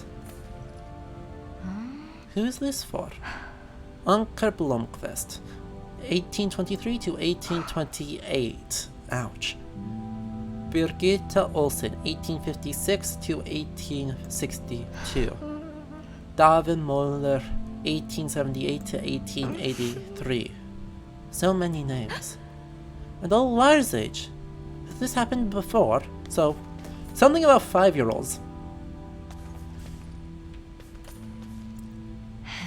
What's this? The ground looks disturbed here. Something's been buried. Looks like a big stone disc. Weird. More names. Rest in peace, whoever you all are. Oh, there was a thing there. Turn around, go back.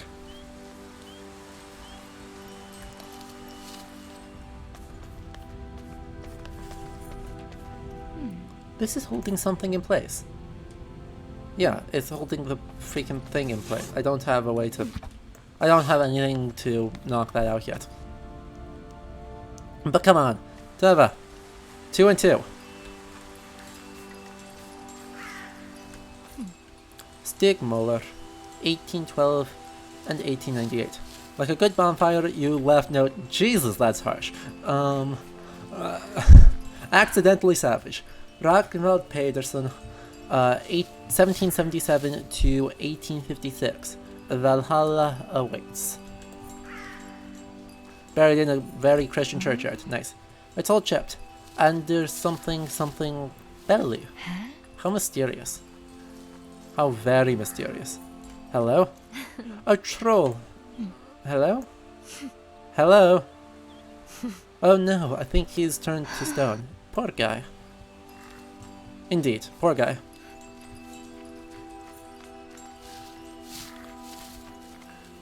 Let's go into the Stave Church. Hello, Stave Church. Oh, welcome back, Leander. I see you've returned from your chauffeur duties. A mouse there. Is it a rope? It is a rope. Old but sturdy rope. So this is a really nice depiction of a stavkirke interior. I am a big fan of this. More graves? Or just a memorial? There must have been something important about them. Carl Carlson, 1623.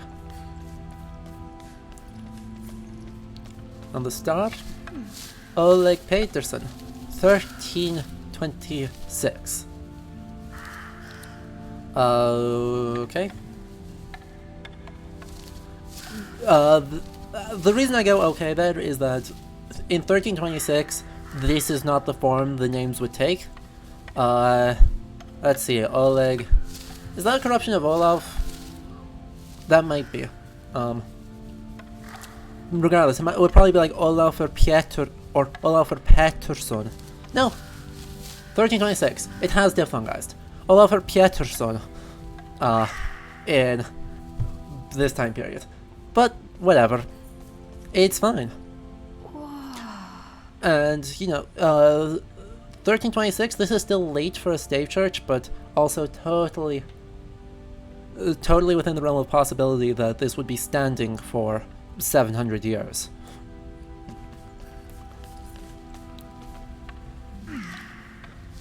William Ulfsson, 1623, or sorry, 1263. Wilhelm, could be Ulfur, yeah, could be, or probably Ulfsson, but, it's fine. I am not a linguist, I'm not going to really worry too hard about this. Karl Bauer, 1236. So, an 800 and something year old Stavkirke standing here surrounded by trolls and slowly rotting away. I love this place already. Looks like there's a room under there. Don't think I'm strong enough to crack it open more.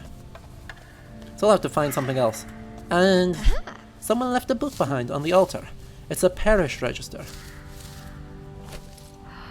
So many names. Wow. All the people from long ago. Let's take a look at that. Nope. That's just porridge.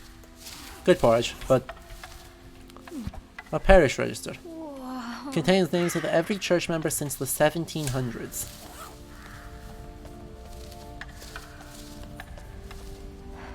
Hope this ladder isn't too rotten. Up we go. Climbing, climbing. Up to the bell. What a view. Indeed. Up we go further. I'm sure it'll be okay. Don't worry about it. What a beautiful flower. It looks really heavy. This place is falling apart, but somehow it's still up here. So we got a flower. I wonder what I can give the flower to. Because that doesn't strike me as a snack.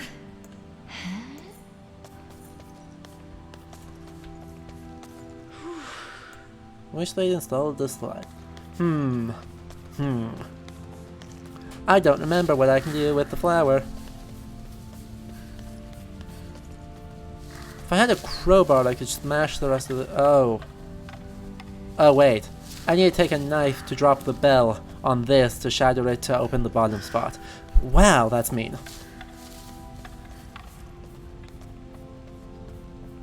And since the 1700s, so this guy might be... Nope, still too early. Symbol of a moon as well. I'm not sure what this puzzle is supposed to be, but clearly there's a puzzle coming up. And wind chimes? We will find out. It continues to be very beautiful, but I don't know who I would use the Parish Register on. I don't have something here to pry that up. So I've got a rope. Oh, actually, with a rope and a bear trap, I might be able to do something very, very jank. Let's go talk to Trollhilda.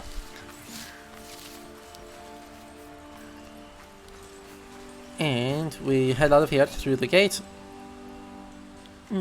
No signs of the troll in the churchyard, but let's go through here and see if we can do something. Because we need more items, so let's try and use these two together. I've made quite the gadget. And we can use that somehow. Try not to grab her head.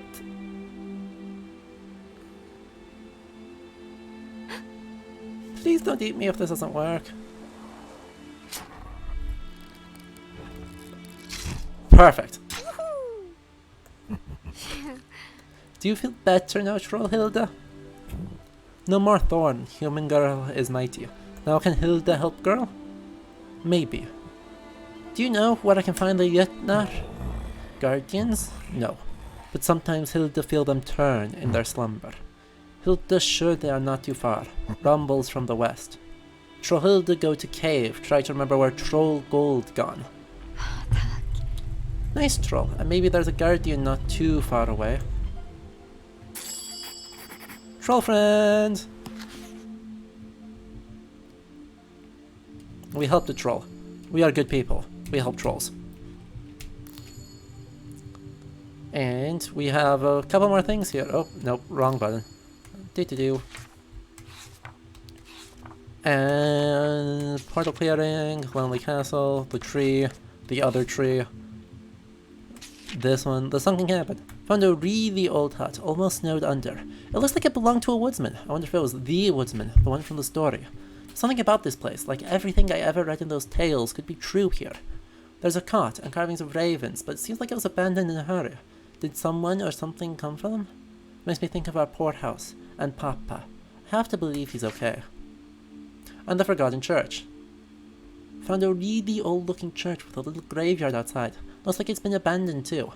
Hope it's not got a monster looking inside, like just about everything else around here. I found a memorial building in the graveyard. It was carved with lots of names. From the dates, it looked like they were all children. I don't know what happened here, but I'm getting a really bad feeling. There was something sticking out of the ground in there, like a big stone plate. I couldn't pull it out with my bare hands, but maybe they'll come back later to dig it up.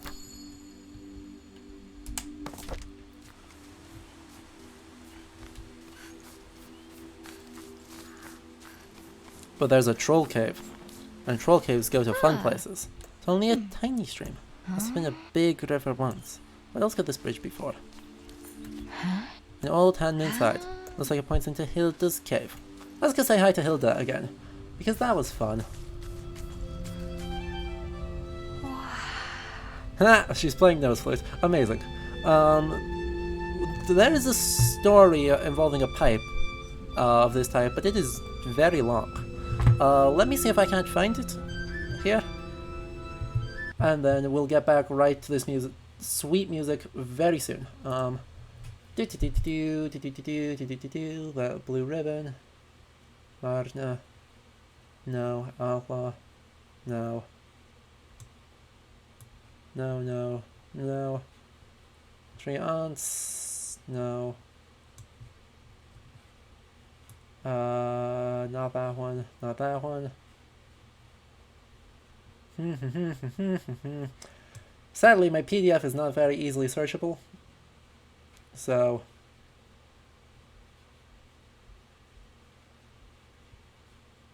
Nope. None of those. Where is it?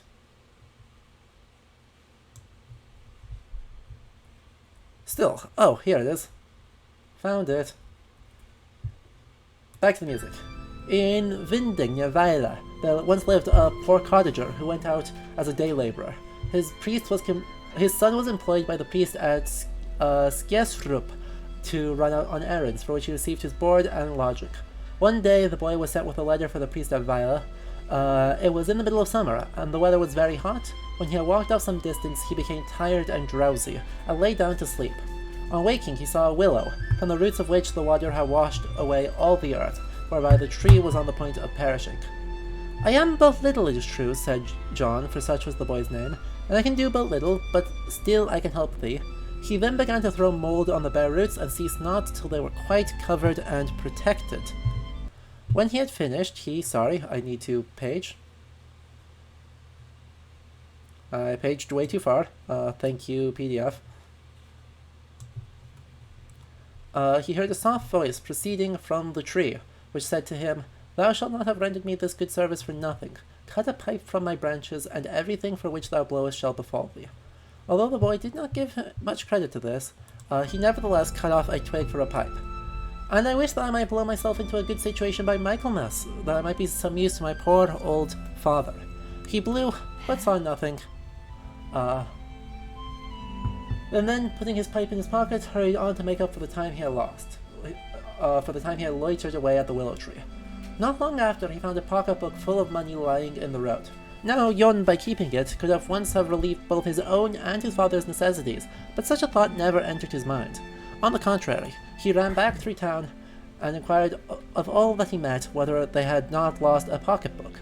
At length there came a horseman galloping along the road, and when John also asked him, the stranger replied that he had that morning dropped his pocketbook on his way from home, and at the same time giving a description of it. Jon delivered the pocketbook to him, and the horseman, who was a proprietor from Ostergård near Fredericia, was so gratified that he immediately gave the boy a handsome reward and asked if he would like to enter his service. "Yes, I should indeed," answered Jon, quite pleased at the thought. He then departed from the gentleman with many thanks for his kindness, having agreed between them that Jon should come down to Osted at Michaelmas. He then executed his errand for the priest and felt convinced that it was alone owing to the pipe that he had met with. And page again. Met with such a lucky adventure. He therefore concealed it carefully and let no one know anything of the matter. To summarize, rather than keep reading for another 4 pages, the guy is a magician skilled in black magic, and puts him to some temptations, some impossible tasks involving keeping track of some rabbits that like to run away, and he passes all of them with such great success, thanks to that magic pipe. Humans have feelings. Hill don't know this now. That's some nice. Thanks. Fish bones only. How do humans make tea? It's a good question. Dried leaves in little bags. But Mama used fresh leaves and flowers. Killed the Mama tea recipe. I don't know, sorry. Find tea bags, I'll bring them. Kind human, he'll do right not to make you into tea. I wonder if... We have a flower here. Can I put that into there? Ah, it will not work. I need to grind it, okay. Such great music. Oh, pebbles.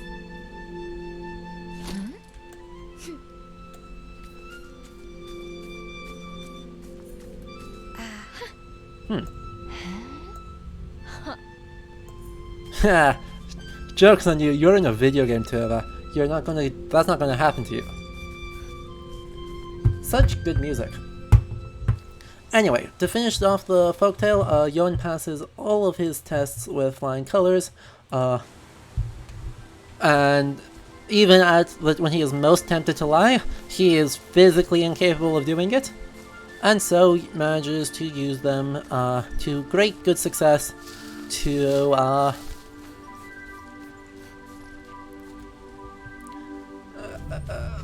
or manages to tell the truth on his failures and of selling his master's horse, and he is so delighted by passing this test of honesty that Jon becomes rich and famous, and his father is taken care of incredibly well. It's a happy ending for a folktale. Anyway, we have a rusty sword, we also have some of these. Hey, go away. So there are only 6 trees here, but still, I definitely agree that there might be some kind of link to Yggdrasil. Mother tree? Wherever are they? Or are those foul black-winged creatures who plague our forest? The ravens? They're gone. I scared them away. Let me see. Blue eyes this time. It is so. What manner of creature are you who frightens ravens? A child. I'm Tove. I'm looking for my brother. He was taken. Wait. I am not the first wage tree you have freed. My children. I can feel them. They are still out there. I had lost all hope. Ah, you seek the guardians. You wish to open the portal. Yes, how did you know?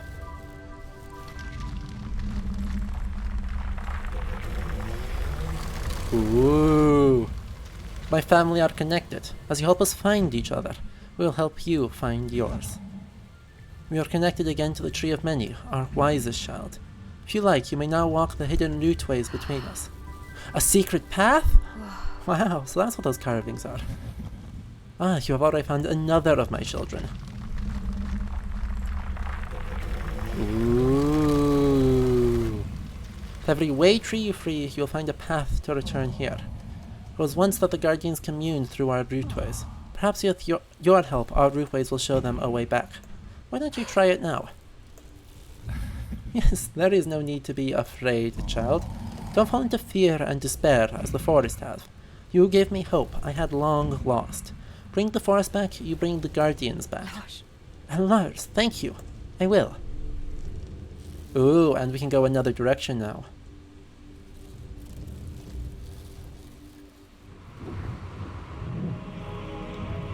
Spooky. Yo! Good to see you, a few night.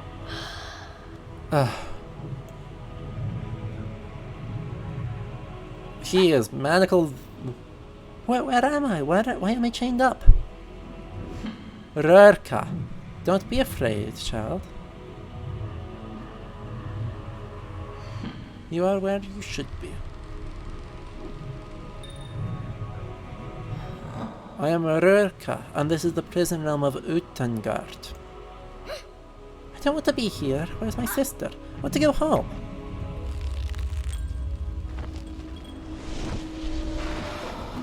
Wow. Yes. Sadly, that is not possible. She is a little bit of a kind of... looks like a Dirk Alver. For you have a special purpose here. You are here to save my little fledgling. Save? Röki. Hey look, roll credits. It's the title. Rar. Shh, Röki. My son cannot leave the nest as he is. He is broken and needs fixing. You will help us, won't you? But... good. You are a kind boy. We're almost ready to begin. Begin what? Huh. Okay, well, Röki is definitely the bad guy. Why are we being interrupted?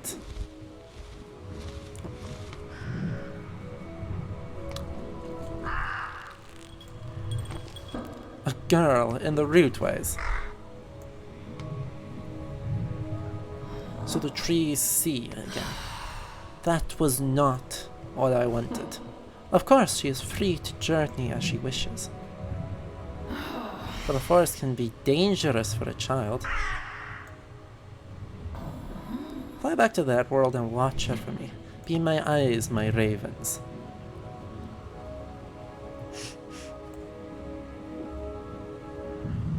Rar? No, he's got a ball. Isn't he cute?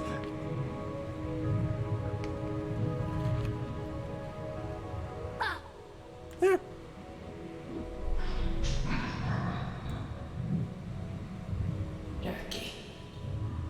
Röki, enough. You know how this works by now. Can't even attempt your transformation without a human to exchange. It is unfortunate, but their lives are small. Do not pity them. Aww.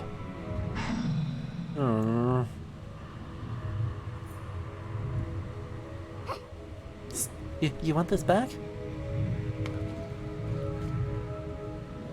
Aww, he's so cute! Huh?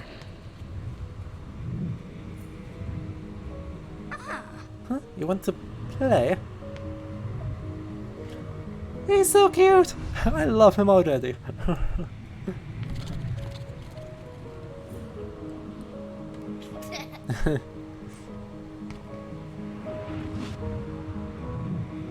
Huh? Röki. Let us begin the transformation. Uh-oh. This is bad. This is very bad. Hey look, they're random runes. Well, it's one random rune. M. Tove.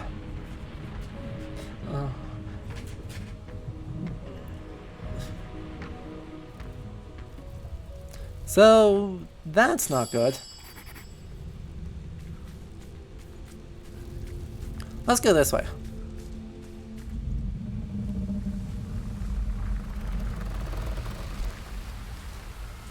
I do not know, well, Röka and Röki, as far as I know, are names made up from this game. They're not referring to anything specific.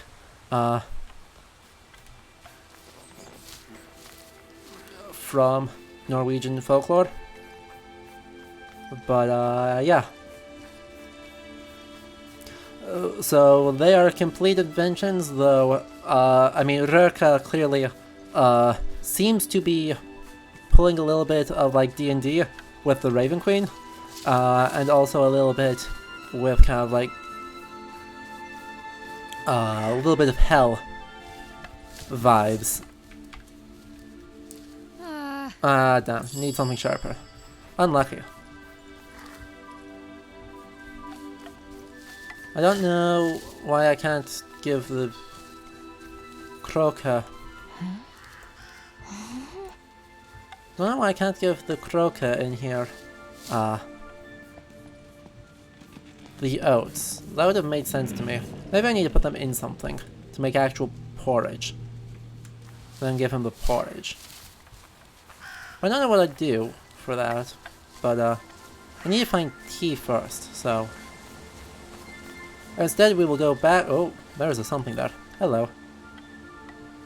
More flowers. Oh, sorry. A chrysalis. It's loot. We got loot.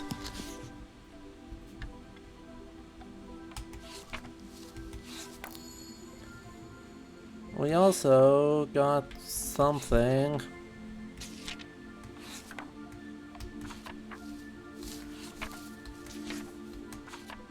Do we get update? I scared away the ravens and said it is the great mother tree. She is so happy to be rid of the ravens. She says it can walk between the hidden path through the roots between her and the other way trees. They are being attacked by ravens too. I need to make sure that they are okay. Uh-huh. Okay, we'll have to come back later for some of this stuff. That's alright. We have new ways to go. Oh, Fume Night. We are playing Röki, a game that came out just 2 days ago, developed by Polygon Treehouse, a developer based in Cambridge, in England. R-K-I. Ah, we feel our mother's embrace once more. That sounds good. You have done us a great service, child. Our mother has opened the routeways to you. Are you still intent on finding the lost guardians? I have to find my brother. I promised I'd look after him. Then we will make a promise to you. Crap. Leander does it. I'll update the stream info here. I completely forgot to do that. Thank you for the cheer and fixing that. I will fix that right now. Edit stream info.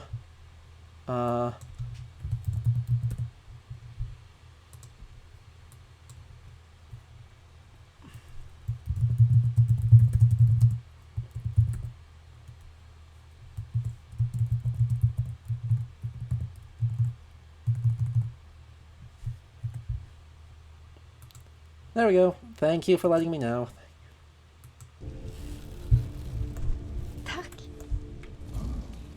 Thanks to you, Tove, we can now open our eyes. We have eyes all across the forest. Can you see Lars? You are the only child in the forest. And the guardians, can you see them? We cannot, but the more routeways you open, the more you will see. Once the guardian footfalls could be felt all across the realm, but now the forest echoes with the pecking of ravens. Perhaps you can bring the guardians back to all of us. I'll find them. I have your help now. It will not be enough. You will need others. Alright, jeez. Well, we're working on the others.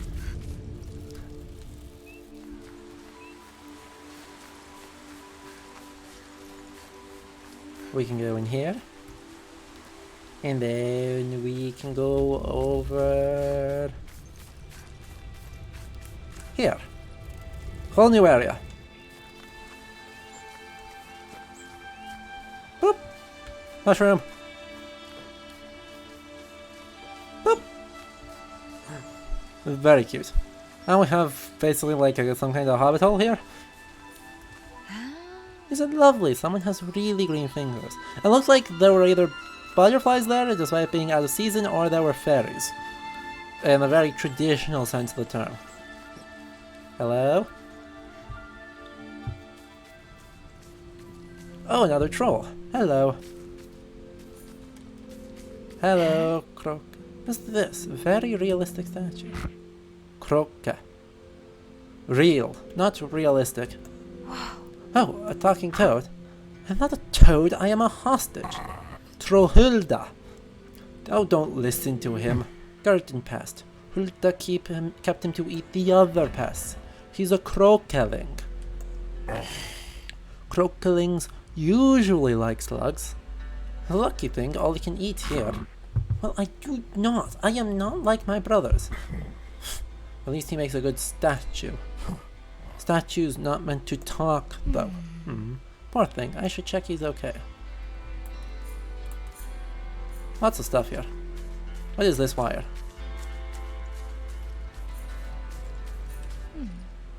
Hey, Mr. Crocaling. She's not looking if you want to talk. Firstly, I am Kronk, noblest son of the Crocaling's race. Oh, well, I'm Tove. Pleased to meet you. What would please me is to get out of here. I wish to return to my home. Thought I managed to loosen the chain enough to escape, but if you just hop away, she'll notice. I see the problem. I want to help, but I don't want to make her angry. She might try to feed me to her sister, or grind me up into plant food. Yes, and me along with you. We need to be smart about this. Perhaps there's a way for me to escape unnoticed. I could find a decoy, something to take your place. If you could, I would certainly be in your debt. So we know that there's another Crocaling around somewhere. Hello, Trollhulda. What is this? A human in Trollhulda house? Tove. I'm a friend, I think, of Trollhilda. Troll sister Hilda. Of course, any friend of Hilda's is welcome. Thanks. Phew. Very lucky. I met another troll. She's called Trollhilda, and her cave is full of beautiful flowers, weird statues, and all kinds of herbs. I think I saw the pestle and mortar on her bench. Maybe she has some useful concoctions. We're just gonna yoink the recipe book. I wonder how many of these have bones in them. Just gonna yoink that. Okay, we can't yoink it, but we can at least... See this snake skin? We got loot. Good loot. However, we are going to grind the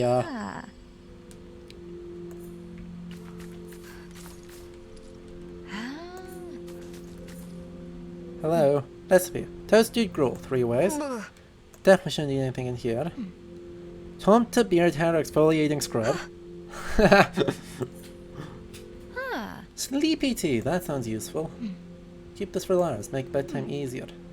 The recipe needs a rare mountain variety of valerian flower, a whisper vine flower, and a soapwood lily. Mix with mortar and pestle, steep in boiling water, and drink. So there's one. Presumably that was the soapwood lily that we found. Ew, what made this? Wow, pesky slugs. They'll be hiding around here somewhere. Gee, is that somewhere right in the back where the thing goes? No. It's not there. It's not. There you are. We got the slug. You better be worth getting everything slimy, slug. Okay. So, we can go back to the woodkeeper's hut.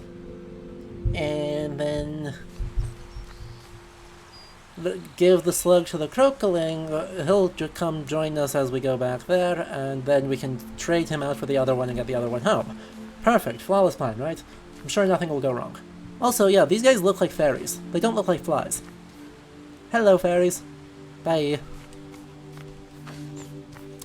I don't know of any in Norwegian folklore of any fairies being like that. So that's very much the English, like Arthur Conan Doyle, Perception of fairies, and oh boy.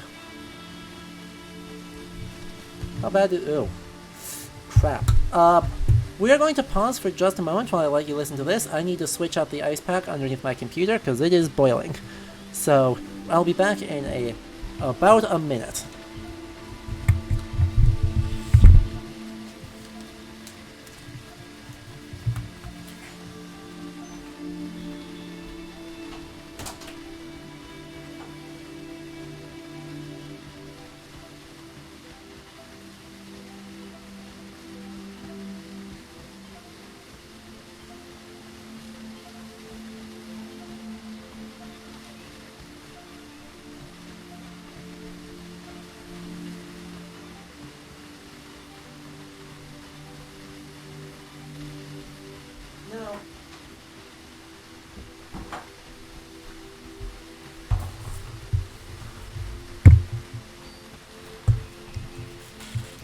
Okay, I am back.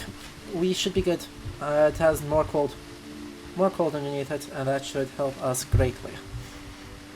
Okay, yep, frame rate is back. And we have this little smithy. An old watermill. I wonder if anyone is living there. We don't know. But I'm curious if this is sharp enough. I don't think it's sharp enough. Nope. Not nearly sharp enough. We'll need to find some way to sharpen that. Oh, hello. Let us go down to the shore. And there are more pebbles. Perfect. Oh, coins. Okay. Oh, poor Tove. I could do with some wishes coming true about now. Maybe it's good luck to throw something shiny in. I don't have anything shiny.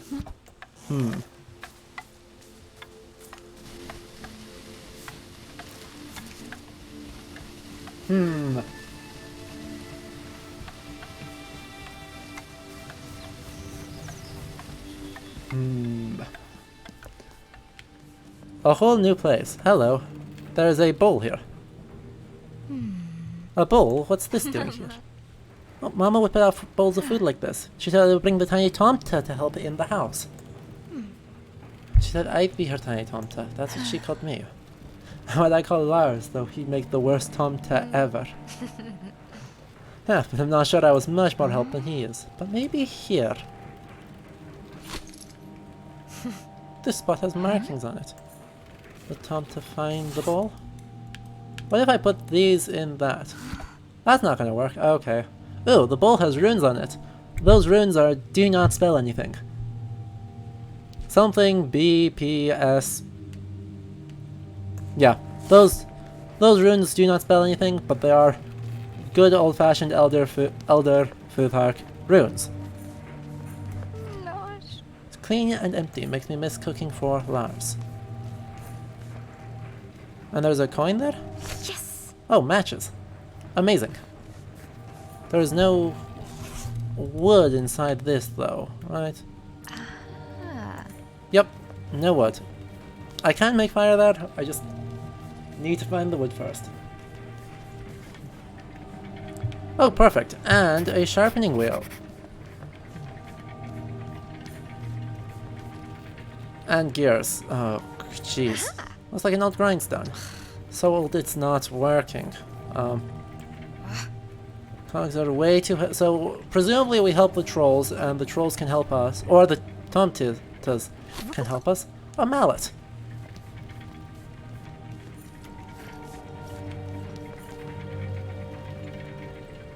And a handle. Okay. So, presumably, I would guess we help the Tomtas, probably by putting milk in the bowl, or by either that or brewing porridge. And then that will give us they will help us rebuild the thing, and then we can use that to sharpen... Oh, I could have grabbed the thing. Dang it. Let me go back in and grab the thing.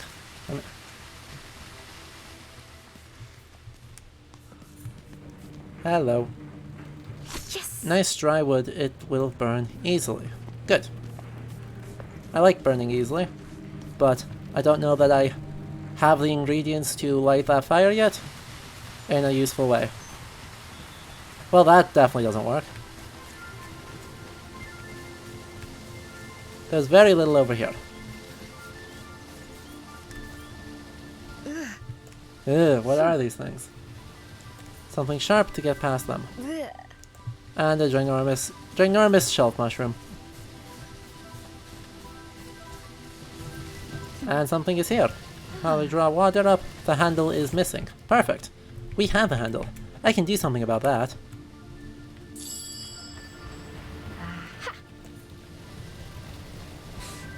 And if we pull up the water, we get a bucket of water. I love it when I'm proved wrong.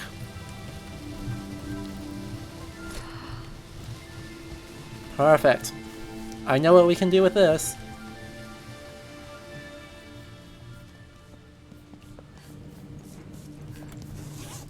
If we put this, nay, this in there. Papa. Reminds me of camping. Papa burned all the marshmallows. Of course he did. Henrik doesn't seem to be the kind of guy to do much of anything right. Anyway, Tove, let's get cooking. 2 matches left. Good to know. We can put that in there. And some water. We're gonna use up all the things.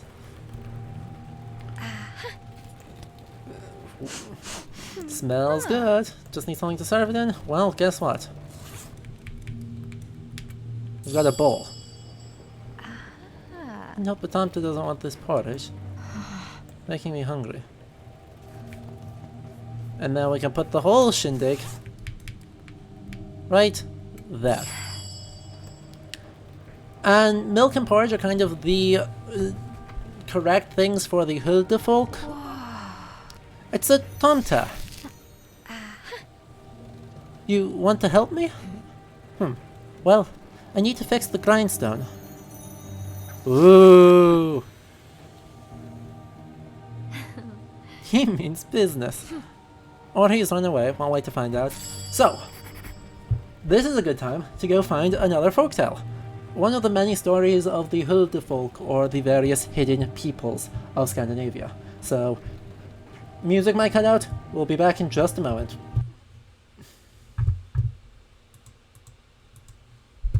Okay. Stories of elves. None of those. That's a changeling, that's not so helpful. That one's not so helpful. Those are harmful elves. Where's a good helpful elf?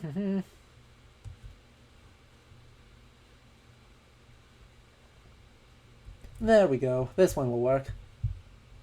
So I'll have to change pages once for this, but that should still be okay. So, Grimsburg. In the North Country, near a farm called Ketta, stands a high and steep rock named Grimsburg.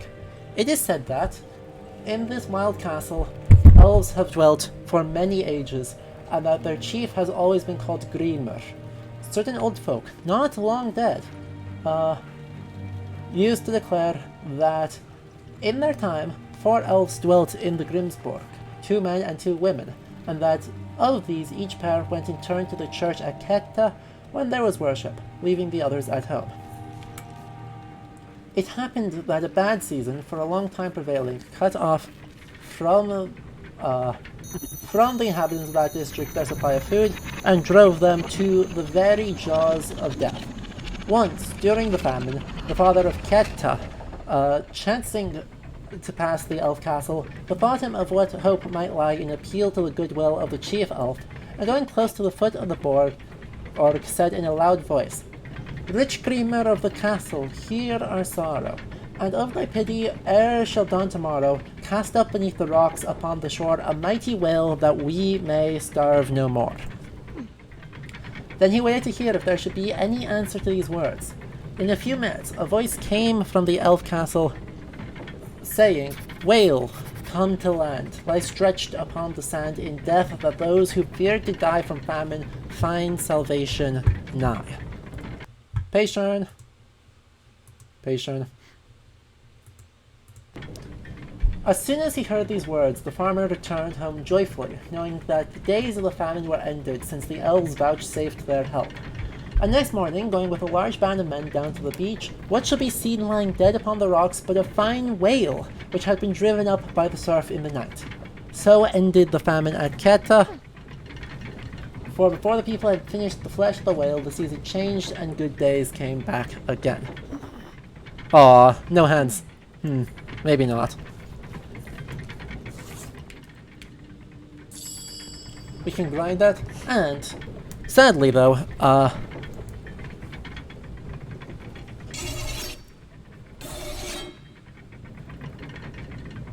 yay, we have a sharp sword now. Hey presto, time to put this away.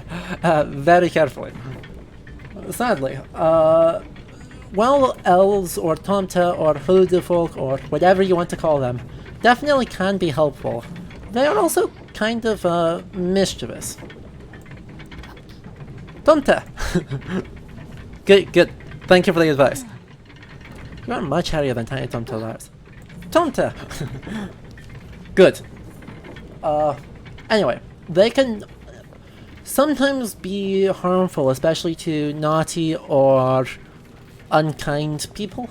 So, in this story called Old Beggar, near a certain farm, long ago, 3 children were playing on a grass mound. A little girl and 2 boys. After they had played for some time, the girl, who was the youngest of them, found a deep hole in the ground, so deep that she could not see the bottom of it. Yeah, I know it's the dagger. Slice. Stooping down, she thrust her hand into it and, shutting her eyes, cried out in fun, "Put something in the palm of an old beggar, and an old beggar shall not see." No sooner had she said the words than a large silver button was placed in her hand. When the other children saw her good luck, they were fit to burst with envy. And the eldest of them, stooping down, stuck his hand in the hole too and said, "Put something in the hand of an old beggar, and old beggar shall not see, for we hope to get something at least as good as the little girl had got, if not better indeed." But no, far from it. When he drew his hand out again, he only found that he had lost the use of it, and what is more, never recovered it again. For the elf, who hated envy more than anything in the world, had given it a squeeze. So, elves can be both good and bad. Ooh. We found a spot. What are all these shinies? Hello, Blub?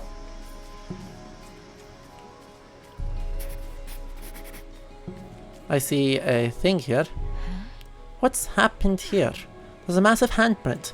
Not human. The ground's all freshly dug up, too. Oh dear. Hello? Another troll. At least he looks peaceful. And very dead. He looks very dead.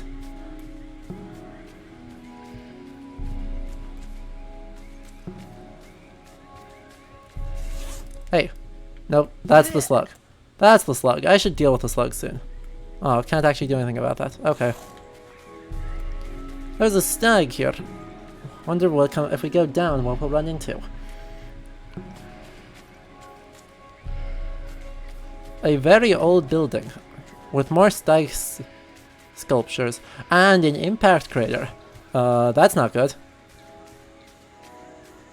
And more crocolings. Hello, crocoling. Hi, little guy. Do you live here? I do. Every crocoling needs his own pond.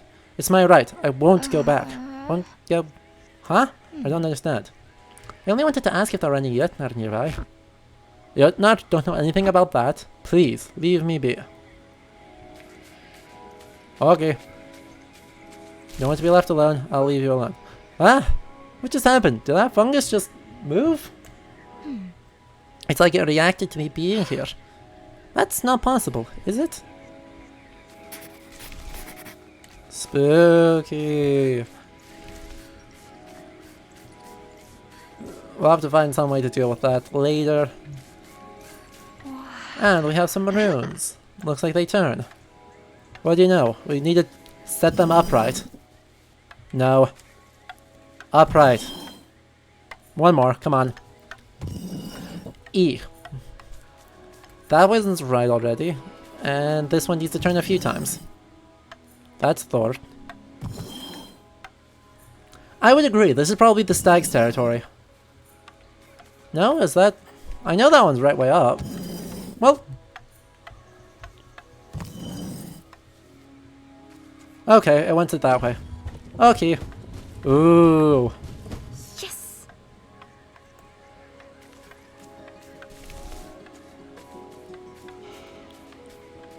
And we have another guy here, which will help us out greatly. Save us a lot of time. Yep. Let me see if I can free you. Shring shring. Got it. We're good at the game. Phew.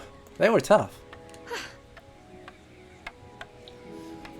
Poor Waytree, seems...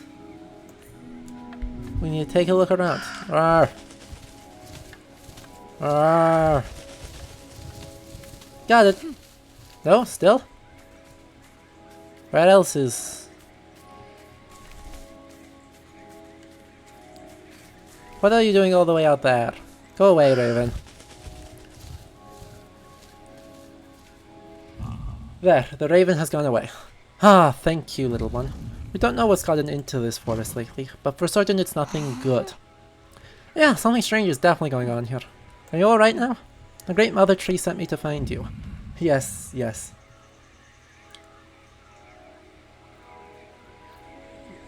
We'll be fine now, though we're not sure about everyone else in these woods. We can feel the rootways reaching. Bling. Almost. Got it.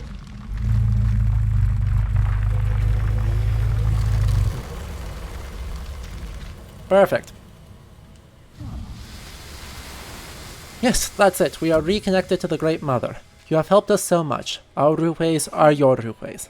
I'm glad I could help. And having gotten our fast travel point, let's go down. And yeah, Raptorus, Tove is handling this like a champion. Oh, I would definitely also be at the point of a total breakdown. I found an empty jar. Helpful.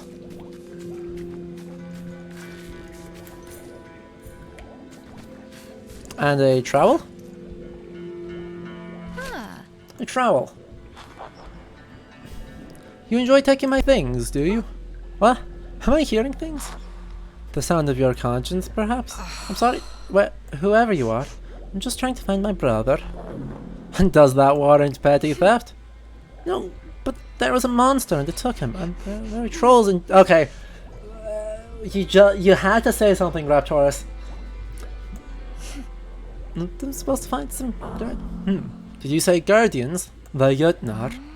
Yes, do you know where they are? So you're the girl the forest is whispering about. The forest? Whispering? Yes, I think I can help you. You can? Really? Perhaps, but there is dark magic at work. The forest folk are afraid. We keep ourselves hidden now as a matter of course. So, what can we do? I will help if you help us. First, we must make sure you can move unseen. I shall make you a powerful mask. You will need to gather the materials. Okay, if it will help, what do you need? First, the essence of... Oh, look, I'll just write it down for you. Spooky. There, just bring the ingredients to my cauldron. Come and check the list whenever you need. Thank you, I will. Hello, yes. Right, what do I need? First item is the skull of a ram. Pretty morbid start. Next up, 2 Natamar parasites. But not nightmare parasites. They don't sound good. No, they are foul things, twisted by dark energy. They feed on power in exchange for strange vision. You will know them when you see them. Okay, last I need the hair of a bearded croca. Ah, yes, that one may be tricky to procure. You might try searching around bodies of water. ponds, lakes, pools, that sort of thing. And the herds will just be lying around?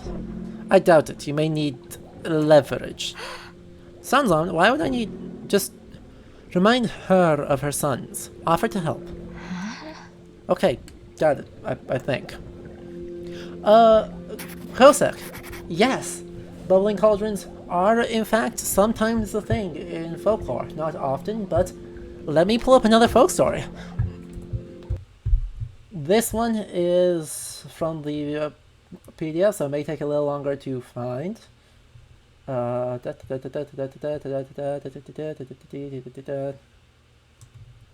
we are, I'm in the right one now.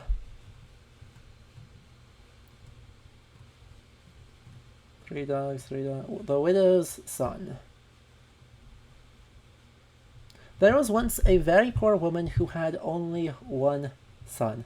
Actually, let me zoom out on this farther so I can actually have to tab back fewer times. Zoom. 75. Nope. Smaller.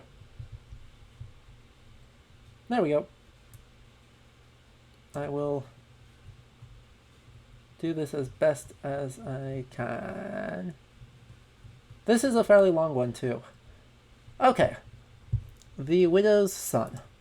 There was once a poor woman who had only one son. She told for him till he was old enough to be confirmed by the priest, when she told him that she could support him no longer, but that he must go out in the world and gain his own livelihood. So the youth set out, and after wandering about for a day or two, he met a stranger. "Whither art thou going?" asked the man. "I am going out in the world to see if I can get an employment," answered the youth. "Wilt thou serve me?" "Yes, just as well serve you as anybody else," answered the youth. "Thou shalt be well cared for with me," said the man. "Thou shalt only be my companion and do little or nothing besides." So the youth resided with him. Oh, we can knock it this way. Yep. It's like they're alive. Sleuth resided with him and had plenty to eat and drink, and very little or nothing to do, but he never saw a living person in the man's house. One day his master said to him, "I am going to travel, and shall be absent 8 days. During that time thou wilt be here alone, but thou must not go into either of these 4 rooms. If thou dost, I will kill thee when I return." The youth answered that he would not. When the man had been away 3 or 4 days, the youth could no longer refrain, but went into one of the rooms. He looked around, but saw nothing except a shelf over the door with a whip made of a briar on it. "This was well worth forbidding me so strictly from seeing," thought the youth. When the 8 days had passed, the man came home again. "Thou hast not, I hope, been into any of the rooms," said he. "No, I have not," answered the youth. "That I shall soon be able to see," said the man, going into the room the youth had entered. "But thou hast been in it. And now thou shalt die." The youth cried and entreated to be forgiven, so that he escaped with his life, but he had a severe beating. When that was over, they were as good friends as before. Oh no. Huh. Yeah, that is definitely spreading. That's not good. Sometime after this, the man took another journey. This time he would be away a fortnight, but first again forbade the youth from going into any of the rooms he had not already been in. But in the one he had previously entered, he might enter again.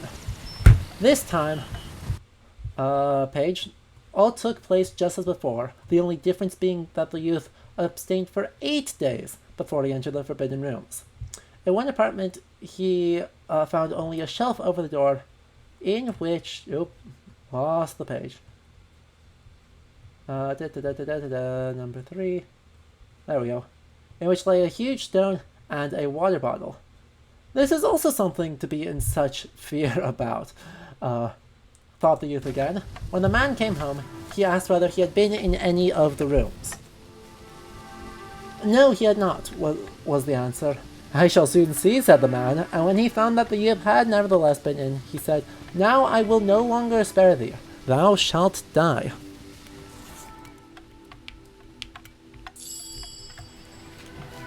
But the youth cried and implored that his life might be spared, and thus again escaped with a beating. But this time he got much as could be laid on him. When he had recovered from the effect of this beating, he lived as well as ever, and he and the man were good friends as before. Sometime after this, the man again made a journey, and now he was to be 3 weeks absent. He warned the youth anew not to enter the third room. If he did, he must at once prepare to die.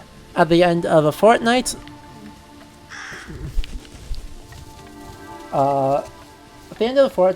the youth had no longer any command over himself and stole in.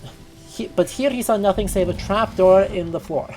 He lifted it up and looked through. There stood a large copper kettle that boiled and bubbled, yet he could see no fire under it. I should like to know if it is hot, thought the youth, dipping his finger down into it. But when he drew it up again, he found that all his finger was gilt. He scraped it and washed it, but the gilding was not to be removed. So he tied a rag over it. And when the man returned and asked him what was the matter with his finger, he answered he had cut it badly. But the man, tying the rag off, at once saw what ailed his finger. At first he was going to kill the youth, but as he cried and begged again, he merely beat him so that he was obliged to lie in bed for 3 days. The man then took a pot down from the wall and rubbed him with what it contained so that the youth was as well as before. After some time the man made another journey and said he should not return for a month. He then told the youth that if he went into the fourth room, he must not think for a moment that his life would be spared.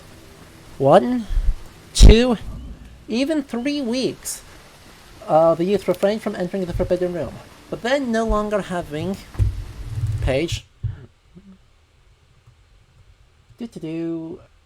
having any command over himself, he stole in. There stood a large black horse in a stall with a trough of burning embers at its head and a basket of hay at its tail. The youth thought this was cruel and therefore changed their position, putting the basket of hay by the horse's head. The horse thereupon said, "As you have so kind a disposition that you enable me to get food, I will save you. Should the troll return and find you here, he will kill you. Now you must go up into the chamber above this and take one of the suits of armor that hang there. But on no account take one that is bright. On the contrary, select the most rusty you can see and take that. Choose also a sword and saddle in like manner." The youth did so, but he found the whole very heavy for him to carry. When he came back, the horse said that now he should strip and wash himself well in the kettle which stood boiling in the next apartment. "I feel afraid," thought the youth, but nevertheless did so. When he had washed himself, he became comely and plump, and as red and white as milk and blood, and much stronger than before. "Are you sensible of any change?" asked the horse. "Yes," answered the youth. "Try to lift me," said the horse. I that he could, and brandished the sword with ease. "Now lay the saddle on me, put on the armor, and take the whip of thorn, the stone, and the water flask, and the pot with ointment, and then we will set out." When the youth had mounted the horse, it started off at a rapid rate. After riding some time, the horse said, "I think I hear a noise. Look round. Can you see anything?" "A great many are coming after us. Certainly a score, at least," asked the youth. "Ah, that is the troll," said the horse. "He is coming with all his companions." They travelled now for a time until the pursuers were gaining on them. "Throw now the thorn whip over your shoulder," said the horse, "but throw it far away from me." The youth did so, and at the same moment there sprang up a large thick wood of briars. The youth now rode on a long way, while the troll was obliged to go home for something wherewith he rode through the wood. After some time, the horse again said, "Look back. Can you see anything now?" "Yes, a whole multitude of people," said the youth, "like a church congregation." "That is the troll. He has got more with him. Throw out the large stone, but throw it far from me." When the youth had done what the horse desired, scrolling. What the horse desired, there arose a large stone mountain behind them. So the troll was obliged to go home after something with which to bore through the mountain. and while he was thus employed, the youth rode on a considerable way. But now again, the horse bade him look back. He then saw a multitude like a whole army. They were so bright that they glittered in the sun.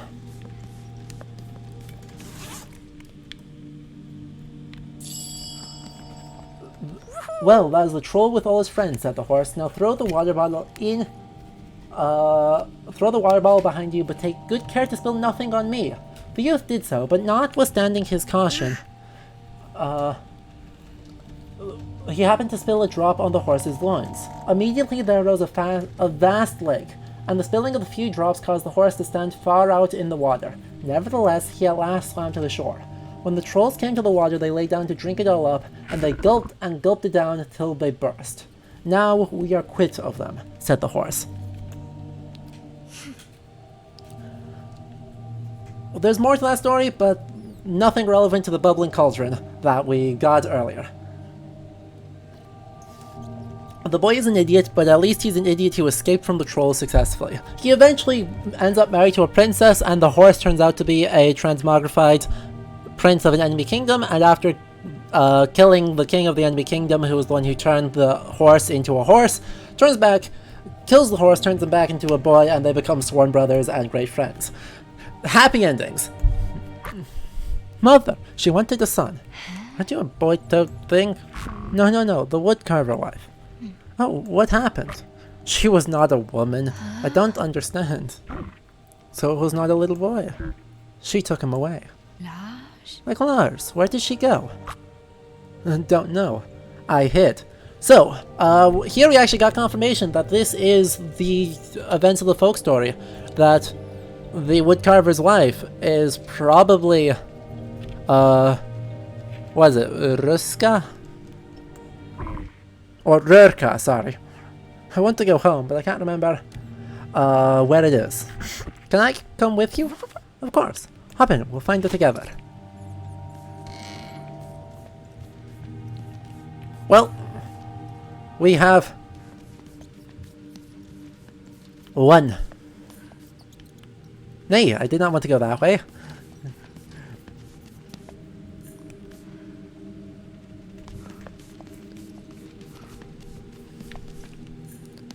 Back out we go, because we want to go to all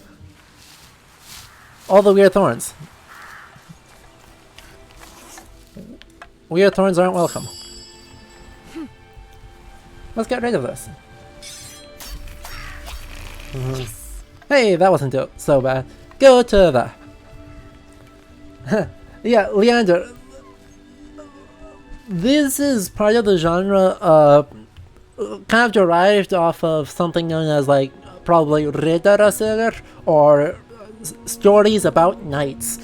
So, translated romance from the Middle Ages that continue being told and retold in Scandinavia and Iceland for centuries in the form of rimur, or poetic ballads. And prose versions like these ones. Hello, Wolf. Don't mind me. I am a small child. Please don't mind me. Awoo. So yeah, these are coming out of continental French knightly romances. And from there is doing all sorts of cool things. Phew! I hope I'm nearly there. You just climbed a whole old mountain. You know, let's check our map. We've got a lot of map.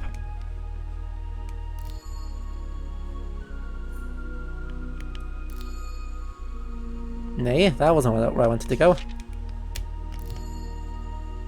Next page. What's this page? Oh, nothing. Okay. Okay, so we have gone all the way up here. Wow, we've gotten a lot of things mapped. We don't have a whole lot left to go. The Poison Forest, and then there was one more area there that we can't get to yet. The Mill Pond, the Broken Mill, Trollhilda's Cave, and two more I've got there. Awesome. And then the Stave Church has another path. Cool. We're making very good progress.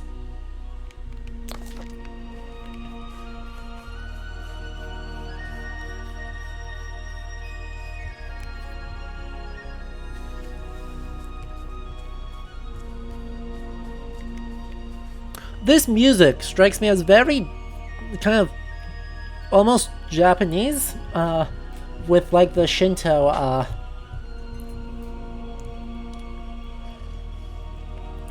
focus on the pentatonic scale you've got there, and the specific tonality just reminds me of kind of probably that as a shorthand for animism of the kind that we're seeing in the Guardians of the Forest here. This is something that like Ori and the Blind Forest does too, so it's very neat. Wolf statue. It's a wolf. It can be moved. Neat. Don't know where I'd move it to, but you know. Who needs magic when you've got muscles? Okay, let's just assume that they're supposed to go this way. Let's just push them all down to the end and pretend that that's fine. Oh.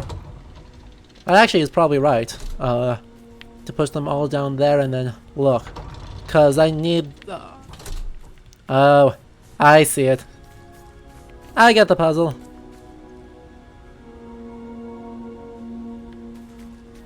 Hopefully pushing them all down will be right. If not, I need to push them back slightly.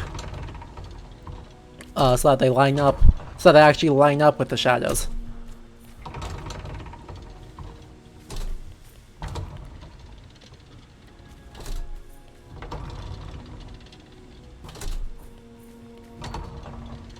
As far as you'll go, look, friend.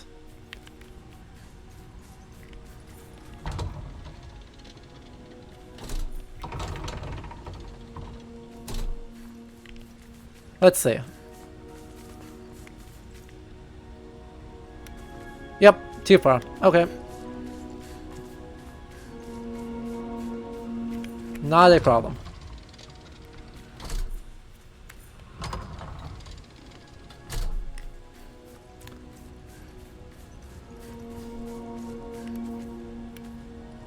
Okay, one more there. Should do the trick.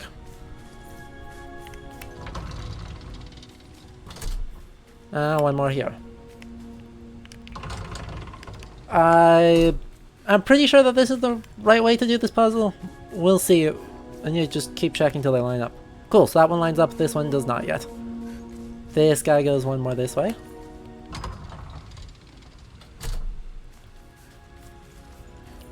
Yeah, Raptorus, I agree with that too, that there's definitely some amount of just Celtic nature music, but... Okay, one more and two more should do the trick. It's nice that it's symmetrical.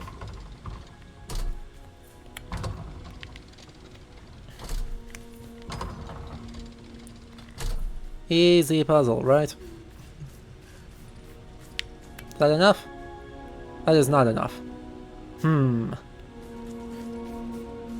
Maybe one more on you and then check. And then one more here to check. Okay, that lines up. That does not line up. Okay, one more here. There we go. Nailed it. I did it. I'm through.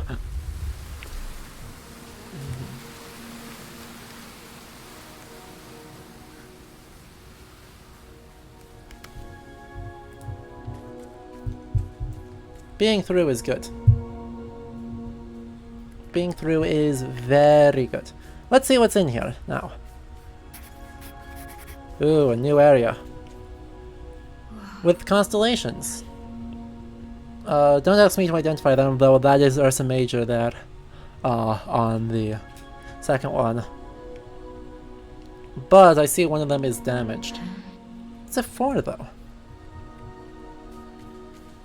Don't know, but we can spin this. Oh, we got another bot. Give me just a moment. We're just going to ban the bot as quick as we can. Call it a day. Bye.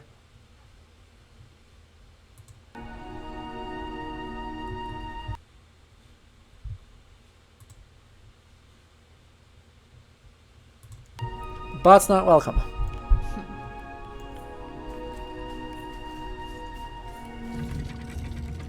Okay, that moves the outer ones. Oh boy, I'm not... That moves numbers 2 and 3, okay. Huh. Okay, so that lines up now.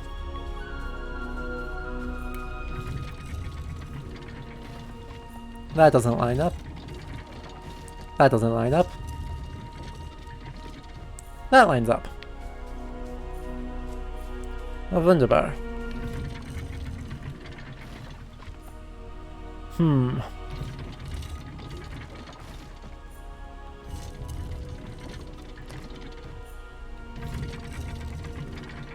No, let's just line these up. Let's just... Wow, this has a lot of different positions that are all bad. Okay. Ah, those move in opposite directions. That's really annoying. Wow.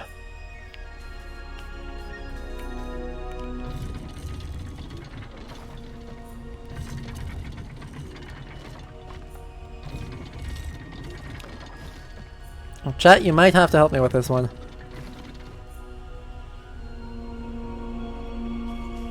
No, let's line these up again, and then I can figure out when this is in the right spot.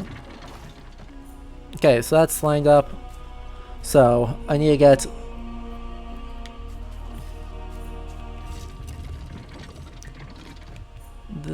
this guy to go all the way to there.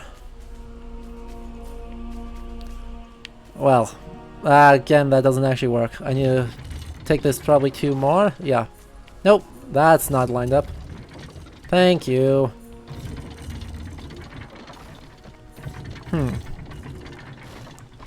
I am not great at these puzzles.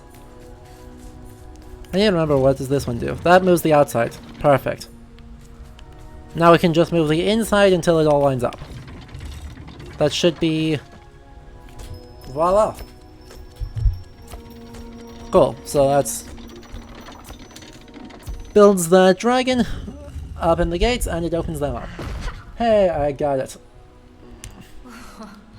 I'm good. Well, I mean, I just kind of spun things around until it worked, but you know, whatever. Whatever.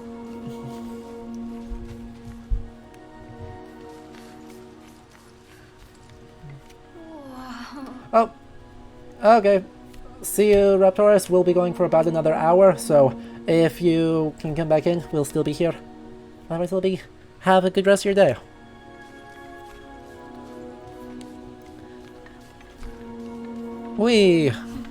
Looks like the path continues up ahead, but we sadly have no particularly convenient way over there, but we are missing a, well, what's this staff? Socket, but no second staff. See if we can locate one in this area. Hey, shoe.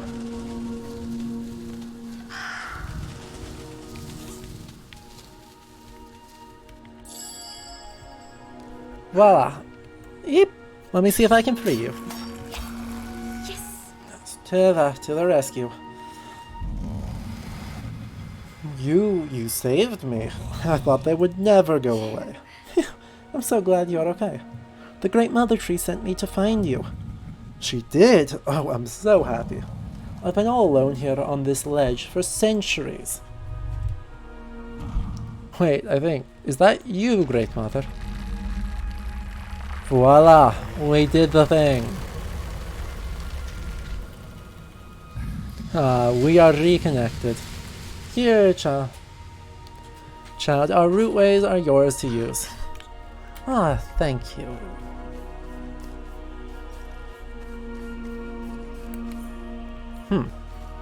Those are hands. That's kind of horrible. I hope they're carvings. They're not carvings! Spoilers. Hands, what are they doing? Am I being invited in? Okay, well, we're going with after a Shrimthurs, so it'll be fine, I'm sure. Nothing to worry about here. Nope. Nothing at all. What are these blobs? What the heck is this place? Huh. Wow, what is this place? And that music. It calls to you, child. You seek something. Let Fossagrim help you find it. My brother. A little boy. Have you seen him?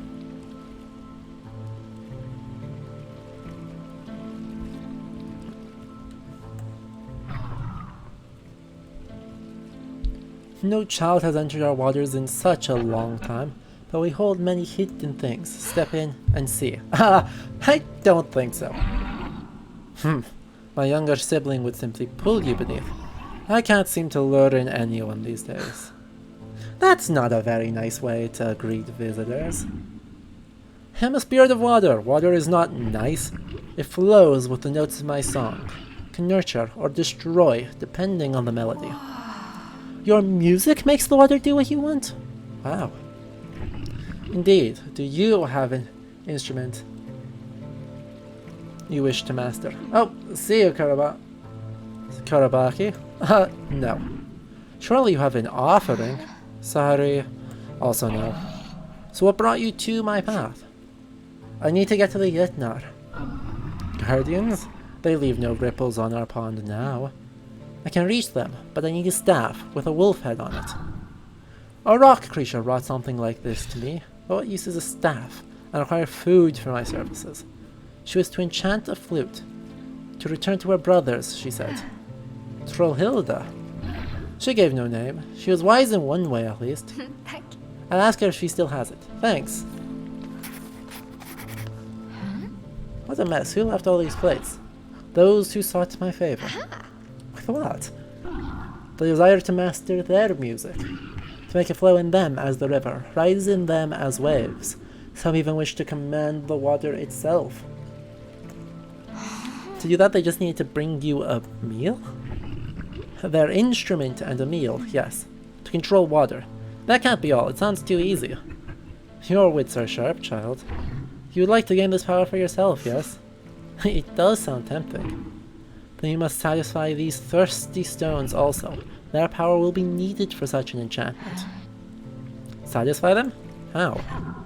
They must absorb the power of the three springs. One that was large but now small. One that was clean but now tainted. And one that hides a tragic secret long forgotten. I warn you again, child, water is not always nice. I'll do my best. Yeah, obvious red flag. And the Fossagrim is this kind of standard spirit as some kind of a... Well...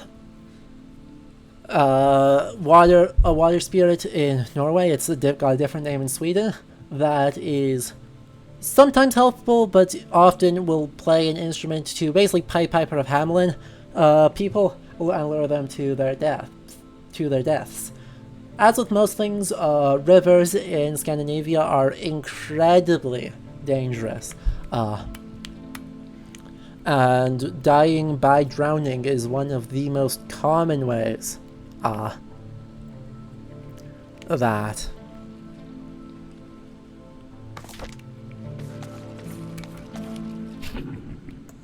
no. Do I not have thirst? Oh, I do have thirsty stones. Okay. Ah, yes, quite. Cool. Anyway, water is something that very often leads to people's deaths by drowning, because in the spring in Scandinavia, when the mountain springs start thawing and melting, the floodwaters are so strong that they can cause a lot of damage. And yeah, drowning in seas and in rivers is a common motive of very many folk stories involving water monsters. Anyway, we have there some Mountain Valerian, it looks like. And I'm sure it'll be fine. There's a cave. too dark, too risky. I need to be alive to help players. Papa Doofy was there. Makes sense. We need to make a torch. We have no wood though, so we'll have to do that later.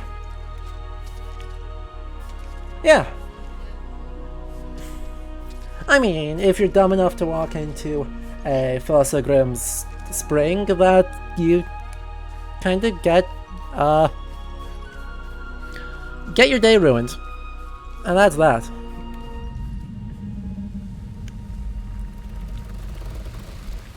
Anyway, we've unlocked 5 of the 6 already, so this is pretty great. We are doing really well.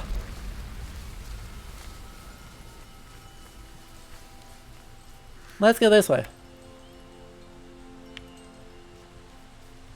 Zoom, zoom, zoom.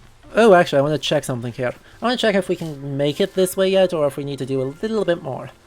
But we need to go up to the very top and use my knife on the bell. I'm sure it'll be fine.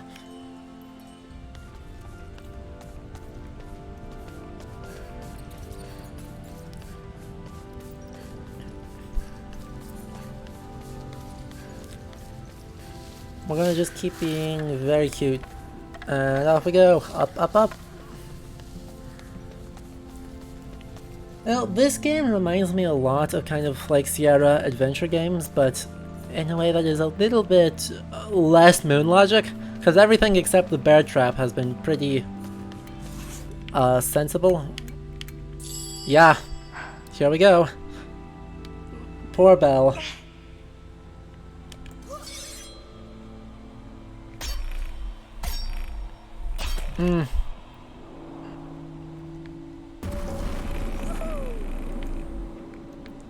As we just shattered the entire floor. It's very sad.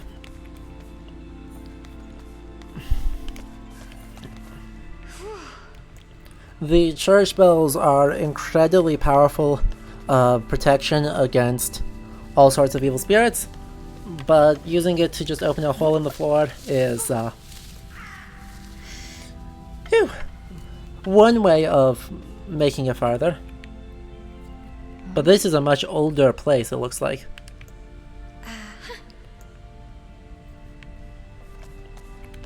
You would not have a crypt underneath a stave church, not of this kind.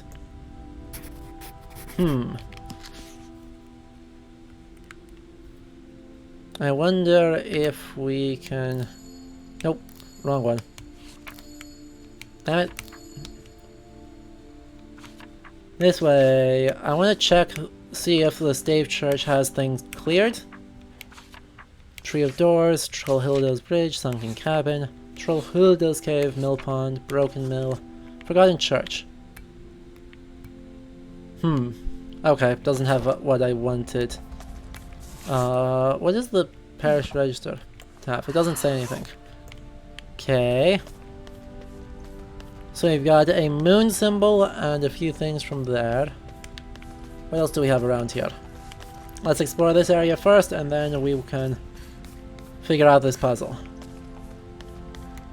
Shiny spiderwebs. So old.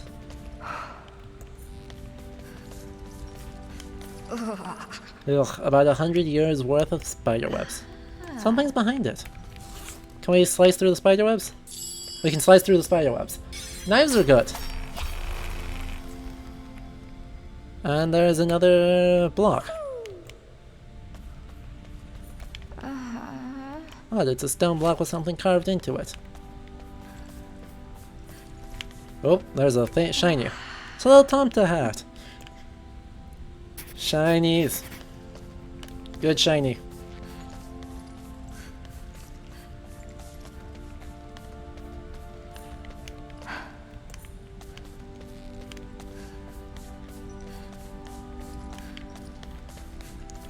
Okay, so we have 3 different things here.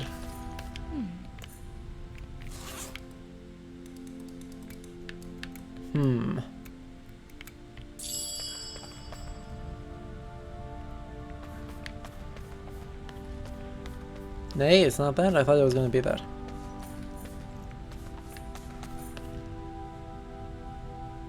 We'll pull that out, we'll pull that there. Because I'm just going to assume that it's supposed to go 1, 2, 3, 4. It seems like a decent call to me.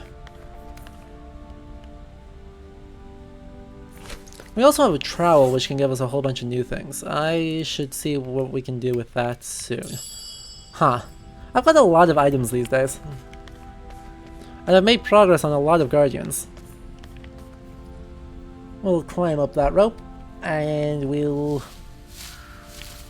take a look at, say, the one with a moon carved on it. Should be this one, right?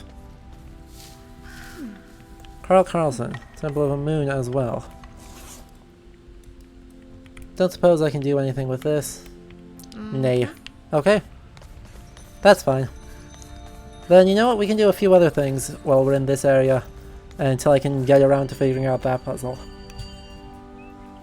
Because we have a mallet, which should let us deal with this.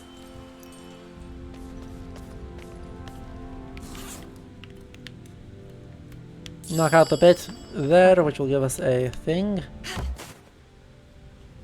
Yes. Thumped out the statue there.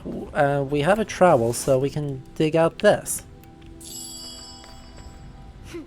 Let's have a look. What do we have here? Something very muddy. A patterned disc of some kind. And, you know, our pocket is suddenly amazing. Oh. Huh. That's another bit of a star constellation. Shiny. Meanwhile, we can also grab the dragon's head. And maybe that can be used as the decoy for the thing? I don't know. We'll have to see. Depends on how dumb Troll Hulda is. But enough about Troll Hulda, let's go say hi to Troll Hilda again. Also, the Thirsty Stone should be able to go here. See what happens if you dip that in there. Soaked up loads of water, and it's glowing. Amazing.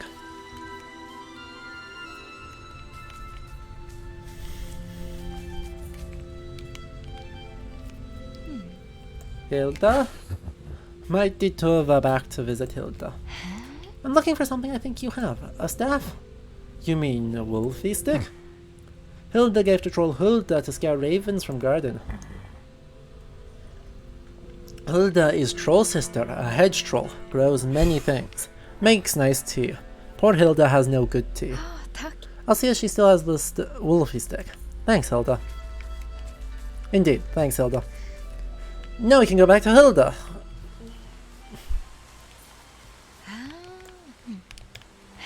And I mean, I know where the other two waters are, so maybe we should actually go see if we can deal with one of those waters too. We'll walk this time instead of just fast traveling. Mostly so that I can stop by the lake here, because I'm sure if there is a spring with a secret, I am sure that that is the one.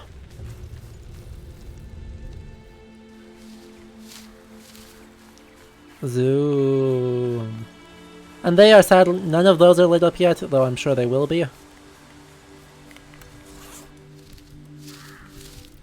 Two stones. Nay? Okay, it's not that. Surprise.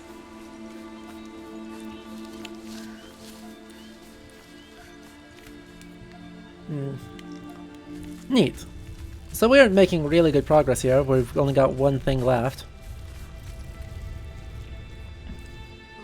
But we got the Poison Grove coming up soon, and obviously Troll Hulda. I actually want to run this way first, see if we can get the last area. Ooh. What is here? Hello, you. It's good smell. A burrow. Wonder who lives here. Looks way too big for a badger. Even a rabbit. I think even I could fit down there. Well, I mean, if you say so. Well, this doesn't look problematic at all. So many old clothes. More rugs. Never know when they'll come in handy. It's true. We have more rugs. And we have a good smell. A ginormous cat. Cats don't eat little girls, right? Hello there. Wow.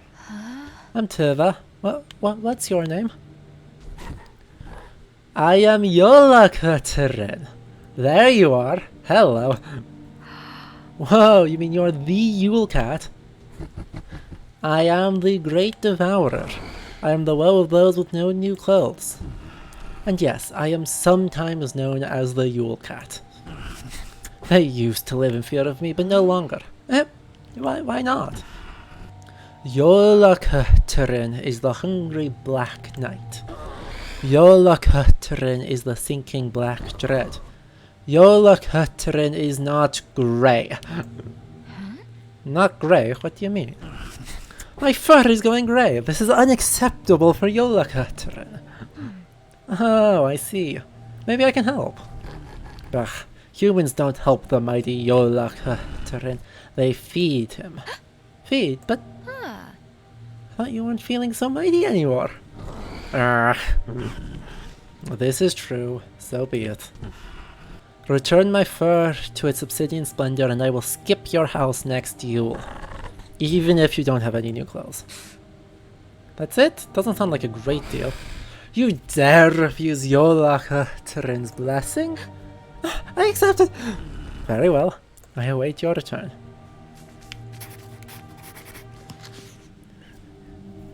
Can't believe I've just run into Yola Katerin. Mama used to tell stories about him. Thought they were just fairy tales, but I suppose I shouldn't be surprised now. She always said there was truth in them. He's sad because his hair's going grey. Maybe I can find something to make it dark again? Okay. We're pausing again because I'm going to find another folk story about a troll named Grilla.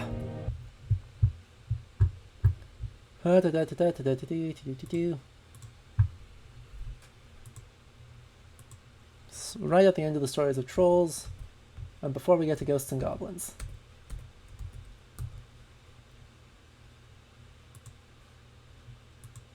Ghosts and goblins, let's still ghosts and goblins. Stories of trolls. Grilla, there she is. So, the reason I'm telling this one is that Grilla is in Icelandic modern folklore, as such as it is said to be the owner of Yola Katerin, and generally the worst troll in Iceland still around. So, we cannot conclude our stories of trolls without giving a description of Grilla, a bugbear used to frighten children quiet, which is almost horrible enough to frighten them to death. Grilla had 300 heads, 6 eyes in each head, besides 2 livid and ghostly blue eyes at the back of each neck. She had goat's horns, and her ears were so long as to hang down to her shoulders at one end, at the other to join the ends of her 300 noses. On each forehead was a tuft of hair, and on each chin a tangled and filthy beard. Her teeth were like burnt lava. To each thigh she had bound a sack, in which she used to carry naughty children, and she had moreover hooves like a horse.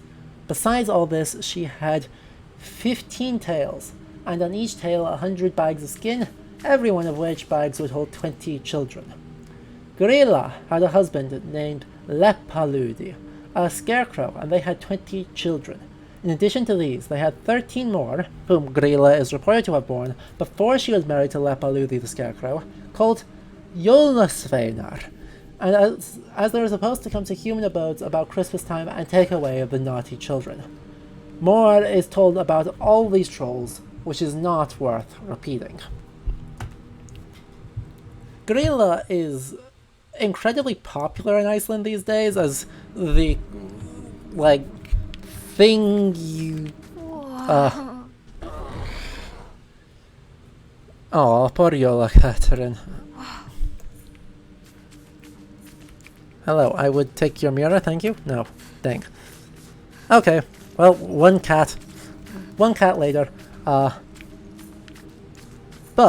the Jólasveinar are probably more popular. There are so many so many stories about them and variations on the folklore, and pretty much every tourist business in Iceland will have a little Jólasveinar thing around. Well, that looks uninviting. No way to get across either. Dang. I'll have to make a bridge later. Yeah. The Jólasveinar, pretty much every tourist business in Iceland does a little promotion thing involving them, because they are extremely popular, because they do the kinds of petty mischief, like licking the spoons of your bowls, or stealing your pies, or sniffing in the peeking through the windows and the doors, and such stuff like that. Hi, Trollhilda. Welcome back, troll friend Tove. What's wrong? You seem troubled. I'm looking for something Trollhilda gave you. A staff. She called it a wolfie stick. Yes. Scared away ravens for a time. Stopped working. Too pretty. Threw it into the old pool. Which pool? How do I get there? It was important to you. I will help you, since I lost it. Come, troll friend Tove. Tove. Rumbly, rumbly, rumbly. It is this way. Huh. For some reason, she's able to walk around in daylight. Congratulations, Trollhilda. Past this huge spiky pit. Oh yes, the most spiky forest pit. How do you cross it? Hilda, jump in. Having many spikes in height is mark of troll might. That explains a lot. I don't want to be impaled though. Yes, you are mighty in spirit. Flimsy in body, like a pungent flower. Thanks. Okay, just yeet a tree across that. There. That's much better. Farewell, troll friend Tove. Roll back. Thanks, Hilda. Well, we can keep going across this place we couldn't cross. And get to our last area, really? And we're looking for lots of stuff yet. Wow, what is that amazing smell? It's a good question. What's hanging from the trees here? That worries me much more. Tove? It's such a relaxing fragrance. Oh, this is the sober lily. Okay. Yar. Cool, so that should let me finish the tea to finish helping Hilda. Which potentially does something. Phew, they were tough. Hey, ravens. You aren't welcome here. Fuck off. Ravens. There we go. Scared off all the ravens. We're good. What a terribly deep slumber. I hid from a mob of vicious ravens. I must have dozed off. Things certainly seem smaller around here. I think it may have been more than a little nap. The Great Mother Tree sent me to find you. Oh? Yes, you're right. We have lost touch.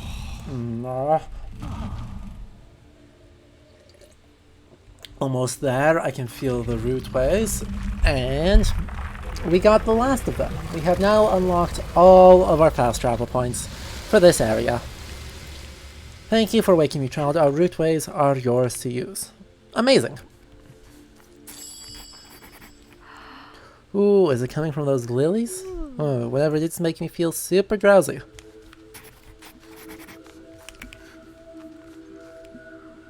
Let's grab the thing. Maybe they're the super lilies from the recipe book. Got it. Uh-oh. And now we have a kraken. Or, okay, a nokken. Nick, nick, knock. What is that?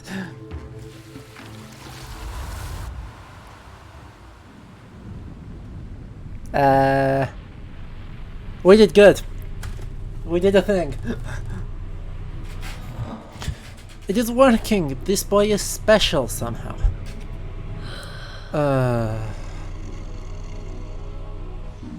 Aww. Kaboo? The right demands more of my power. We must continue. I'm sorry this hurts you, my Röki. It hurts me too.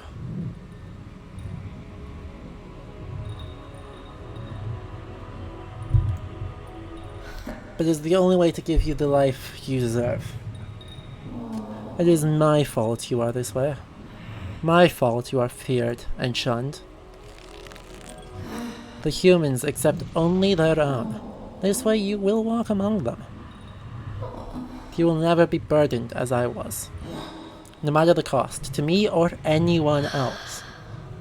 What's happening?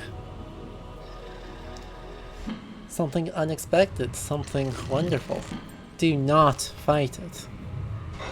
Rawr. Yeah. You know this is for the best, Röki.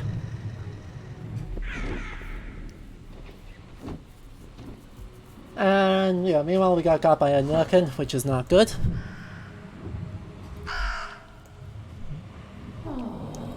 The Nukin, a tragic creature to bring a tragic end.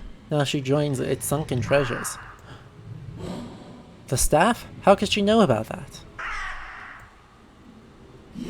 Trolls? And yet the girl survives. She seeks her brother. Tove! Tove's coming. She's coming to take me home.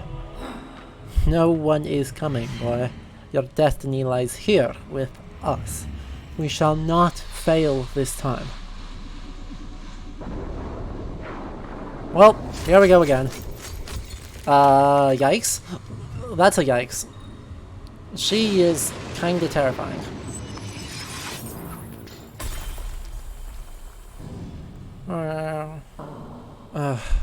The right has never gotten this far before. I was unprepared for the toll on her body. Oh. No. Quiet now, Röki. Everything will be fine. I must rest a while.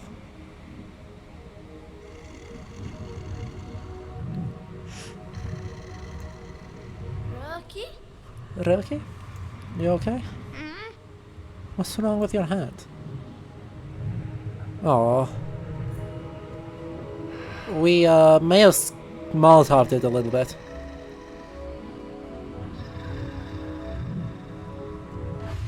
Oh.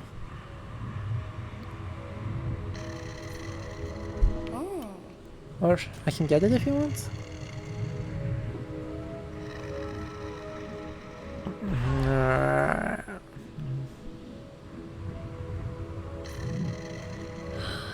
Oh, Icy Splinter. My sister always pulls those out.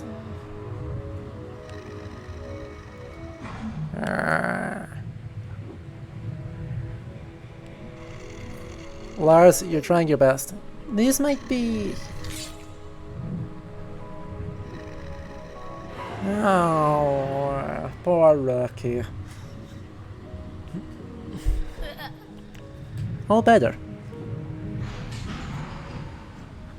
Very much Androcles of the Lion in this bit of the story.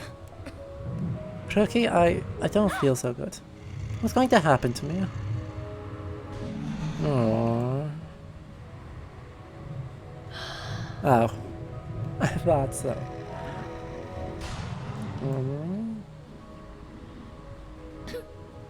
No, I don't have a mama. I don't know what she was like. But I do have a big sister. She'll find me. She always does. Forget about your sister, child. There is no going back now. Maybe a little solace, but you are clearly special. You have lasted far longer than the others. I'll almost be sad to see you go. Your life is a great gift to us.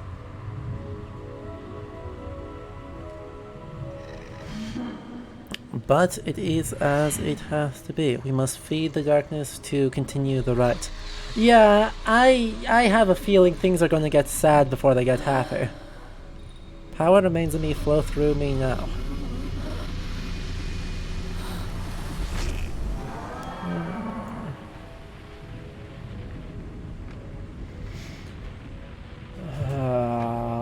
boy. Oh boy. We still gotta deal with the fact that Tove is, dead.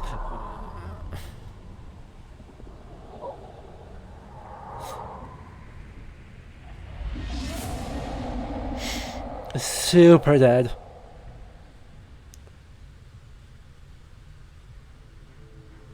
Oh. I'm alive. I can't believe it.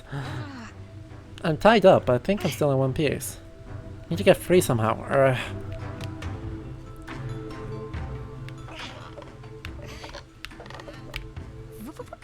Huh, yes, that's a start. Cool, we still have all my stuff because the Nukin is bad. And there it is, the staff. We gotta deal with the fact that we have a Nukin, which is kinda rough.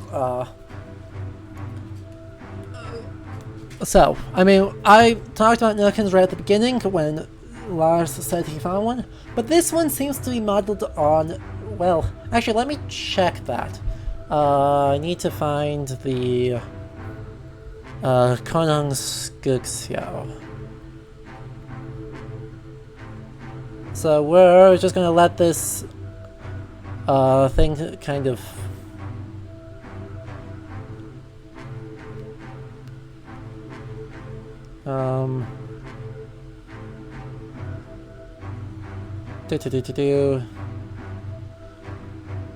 archive, thank you. So the thing I'm pulling up here is a text from about 1250 called Konungsskuggsjau, or the King's Mirror, which is an encyclopedic text designed with kind of everything you could expect to need to know about society and rulership and the natural wonders of the world. And in it, it describes the Kraken.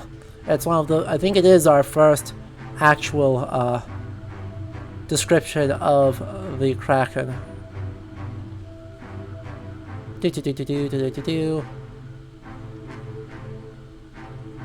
Marvels of Norway, Natural Wonders of Iceland.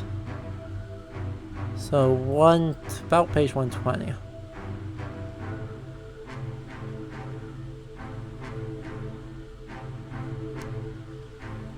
Nope, narwhal.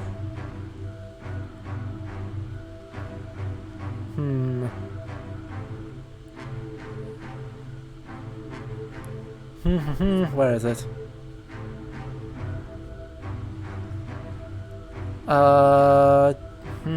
Let's see. That's the Rorqual.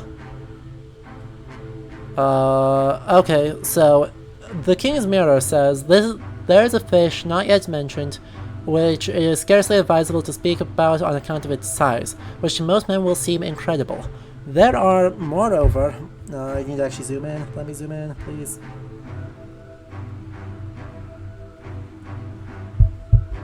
There we go. But very few can tell anything definite about it, inasmuch it is rarely seen by men, for it almost never approaches the shore or appears where fishermen can see it, and I doubt this sort of fish is very plentiful in the sea. In our language it is usually called the Kraken.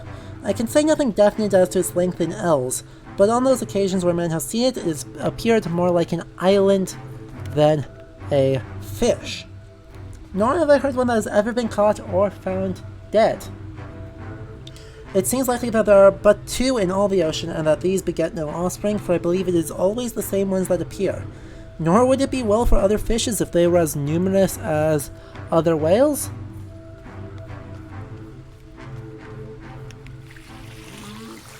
Nah, can't get past all those tentacles here. See, if they're as numerous as other whales, seeing that they are so immense and eat so much food, it is said that when these fishes want something to eat, they're in the habit of giving forth a violent belch, which brings up so much food that all sorts of fish in the neighborhood, both large and small, will rush up in the hopes of getting nourishment and good fat. Meanwhile, the monster keeps its mouth open, and inasmuch as its opening is about as wide as a sound or a fjord, the fishes can't help crowding in great numbers. But as soon as its mouth and belly are full, the monster closes its mouth and thus catches and shuts in all the fishes that previously rushed in eagerly to seek food. And so, that is the old version of the Kraken. The Kraken at some points also appears as a crab, and some, obviously by the 19th century, appears as the giant squid of like Jules Verne, 20th, and Robert Louis Stevenson.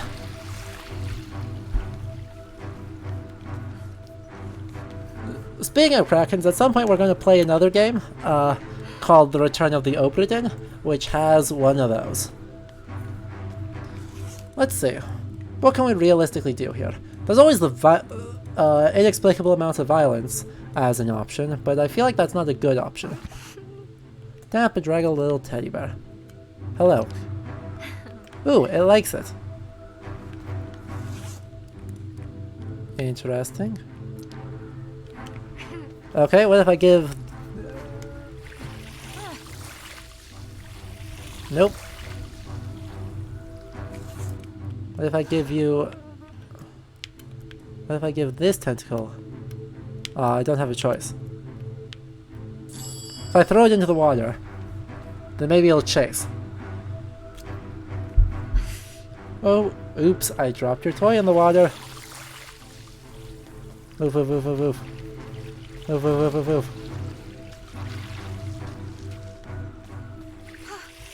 Hello!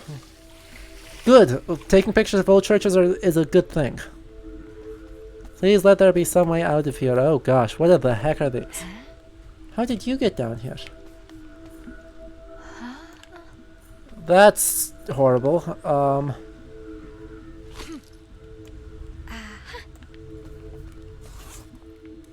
Gee, I wonder if I have rags here that I can put on. Nope. Hey, there's another thing. I need that. And what's in here? Nothing. Dang. Unlucky. Tiny Wellingtons. And look at that whale. That whale is so cute. I want the whale. Give me the whale.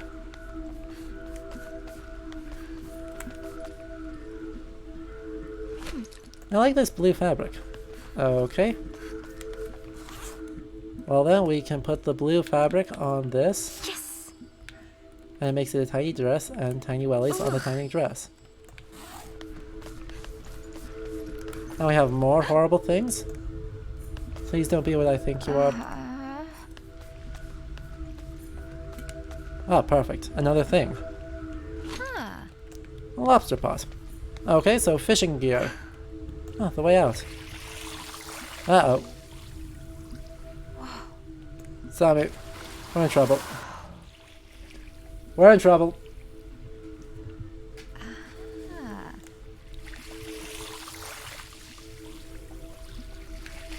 Huh. Aw. It's a sad tea party. Oh no.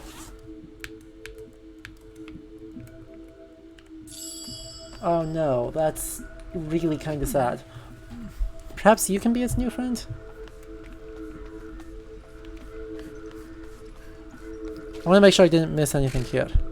Okay. Well, hopefully nothing too important. Oh wait, duh. The wolf staff is over there. Oh well. Let's get out first, we can come back later. Ah. Nah, leave me alone.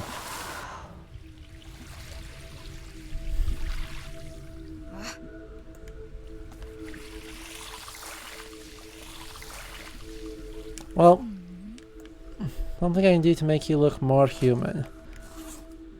Hmm.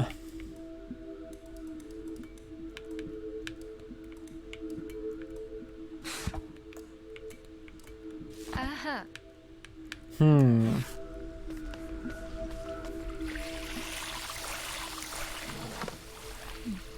Little Red Bull. If we put the hat on the thing, then we can do that. And looks like it's turned into a slideshow, so we're gonna pause for a moment to let it recover from its slideshowness. And in the meantime, I will get more.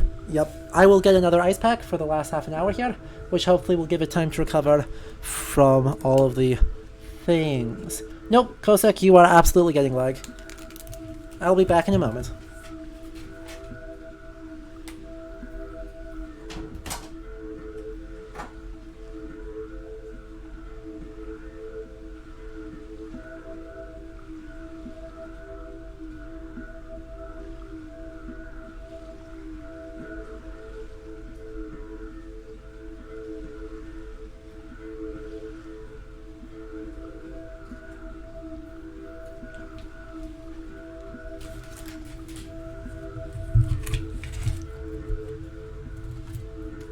Okay, I returned with more cold, and so we are waiting for the video to stop being frozen before I keep going.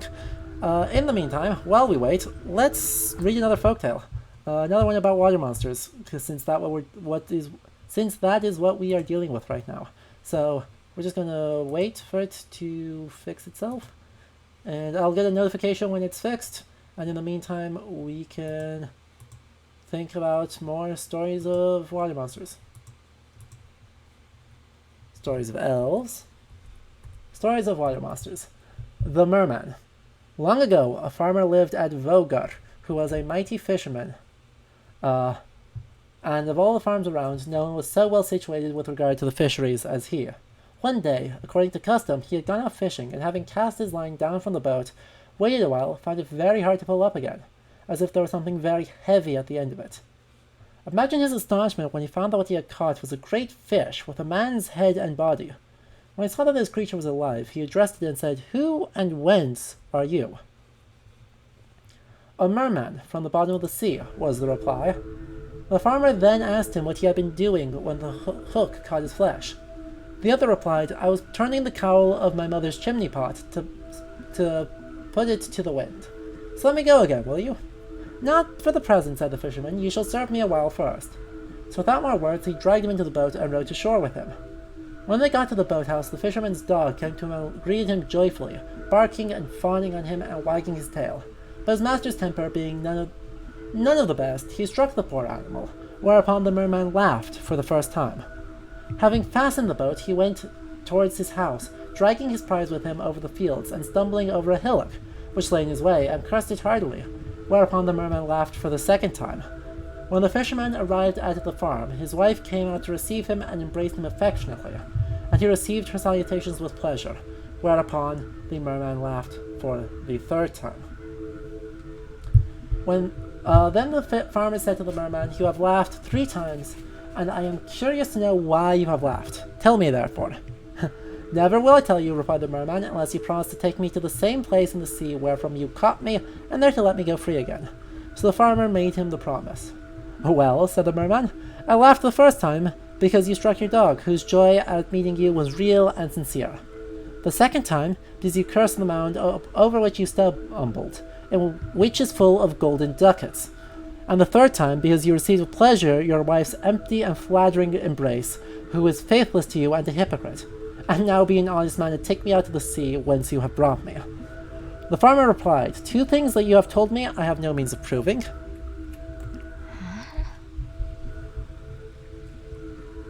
Namely, the faithfulness of my dog and the faithlessness of my wife.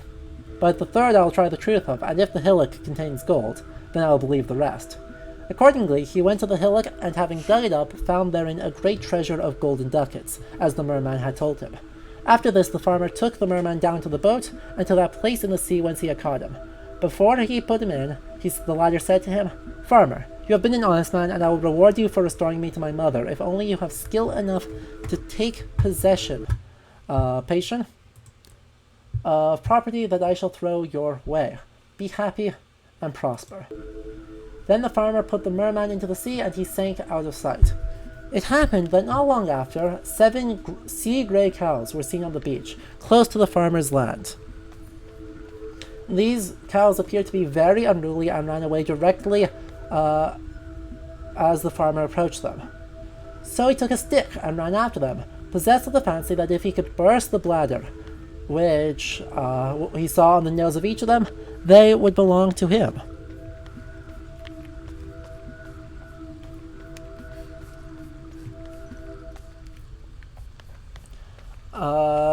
he contrived to hit out the bladder on the nose of one cow, which then became so tame that he could easily reach it, while the others leaped into the sea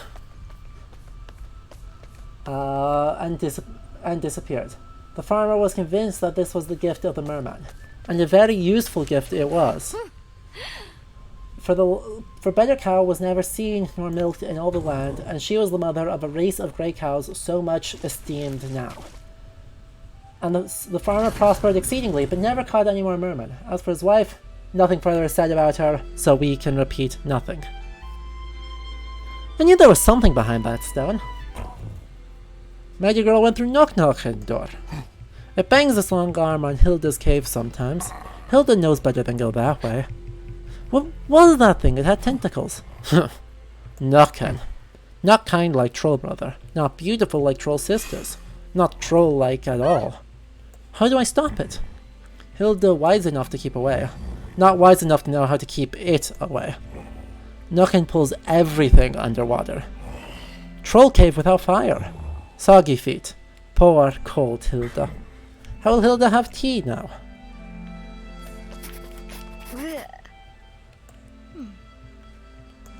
Oh, perfect. We've got a jar. And we've got black sludge. Aw. You sure? And whose fault is that? But Hilda has no fire, no tea. Just a lost human.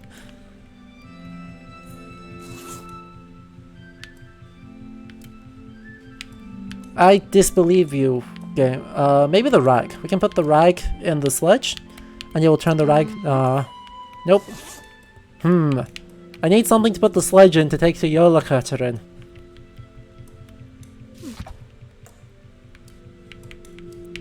Wonder what I can put in. Nah. I will have to find something else.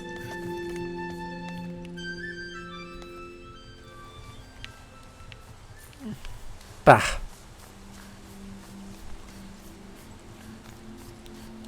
It is some great trouble.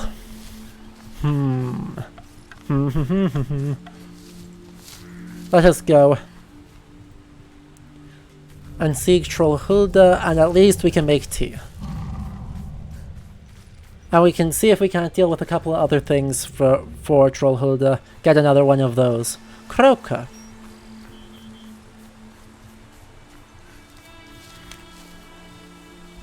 And then we are coming up on the end of the stream. We've got about 15 more minutes left. So we will definitely have another stream of this, though I don't know how long is actually left in the game. So I think we'll keep it to be the shorter weekday streams until such a time that we can, figure out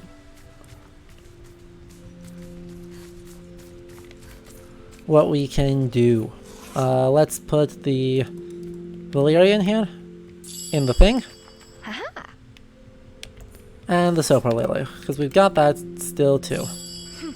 Simple. Hopefully effective. Find them for 5 minutes. And close enough. Oh, and we got like a little Lewis chessman here on the side here. The guy holding a sword biting the edge of his shield is found on the Knights of the Lewis chessman. And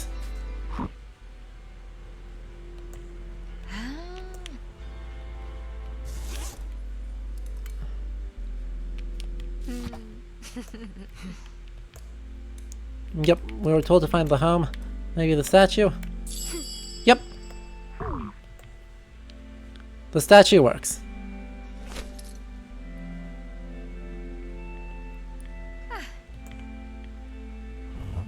What is troll friend Tove doing? Nothing, just looking at your statues. You brought me a gift. Oh, I love it. Where'd my Crocoling go? I don't, He's finally left. I undid his chain moons ago. Hilarious.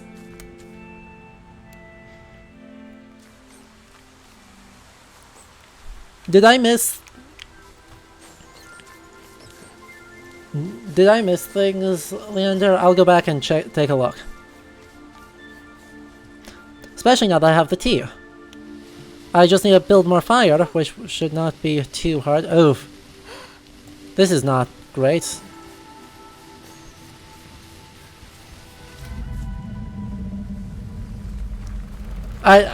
It's entirely possible that it is and I just missed it, so like, we're going to jump around a bit and see if we can't find them.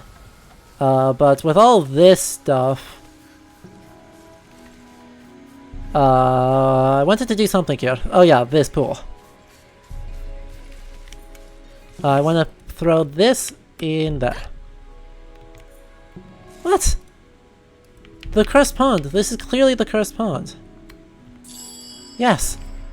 There we go. Yay, another satisfied stone. And can we talk to the guy? Figure out what he wants? Still enjoying your swampy pool? I am. I never want to leave. Okay. Sure. Not sure what to do about him. I've got 2 of the 3. I just need to find the 3rd. But yeah, we'll head back and see if we can't steal the sludge, because apparently I just straight up missed it. Luckily we can go here, and then from there we can go around to Trollhilda's cave. Trollhilda's cave again.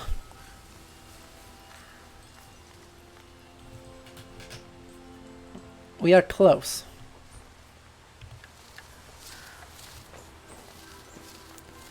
And when we find this, we can well, if we can get the sludge, we will go deal with Yola Kutterin, and then we'll call it a stream. Because we are very close to the end. And yeah. Yep. Better not touch it. Turn the gloves black. Can I put it in a jar? Okay, so we can't put it in the jar, it was just bad. Great.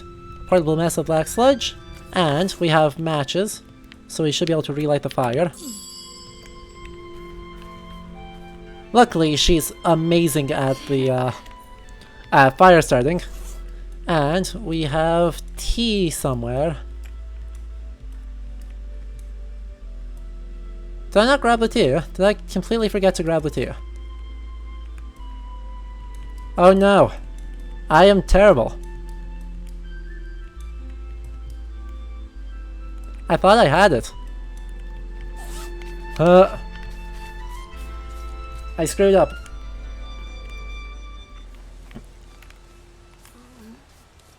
But we can get back real quick. And yeah, we'll turn Yola Kutterin back black again. And then we will be on our way out.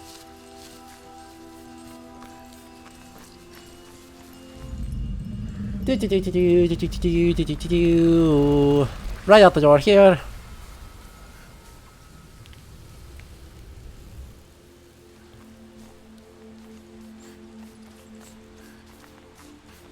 And in here. Maybe we get the ham. I wonder if what we could do for the price of that ham. I wonder what we could manage.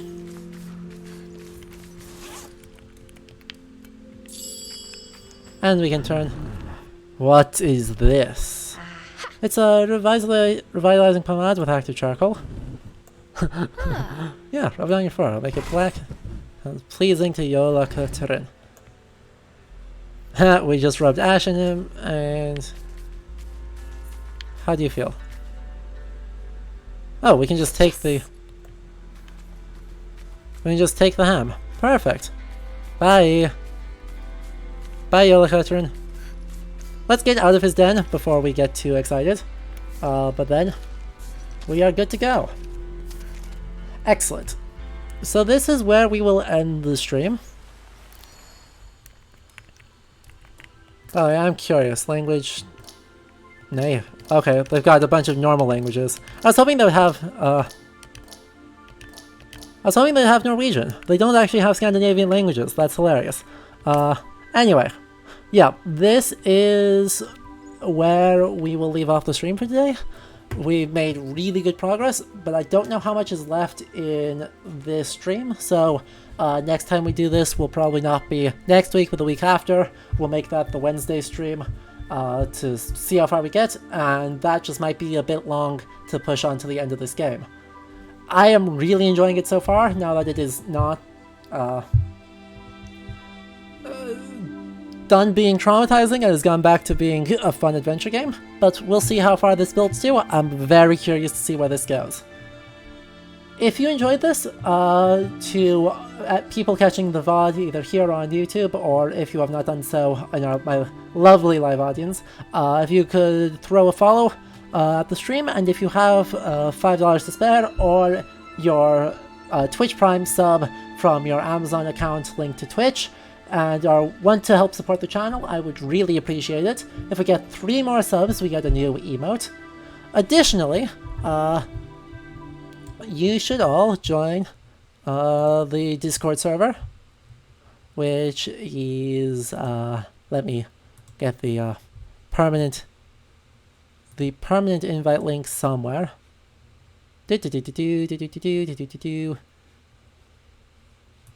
I dislike that they've changed the things. But yeah, you should join the Discord server. None of those are helpful.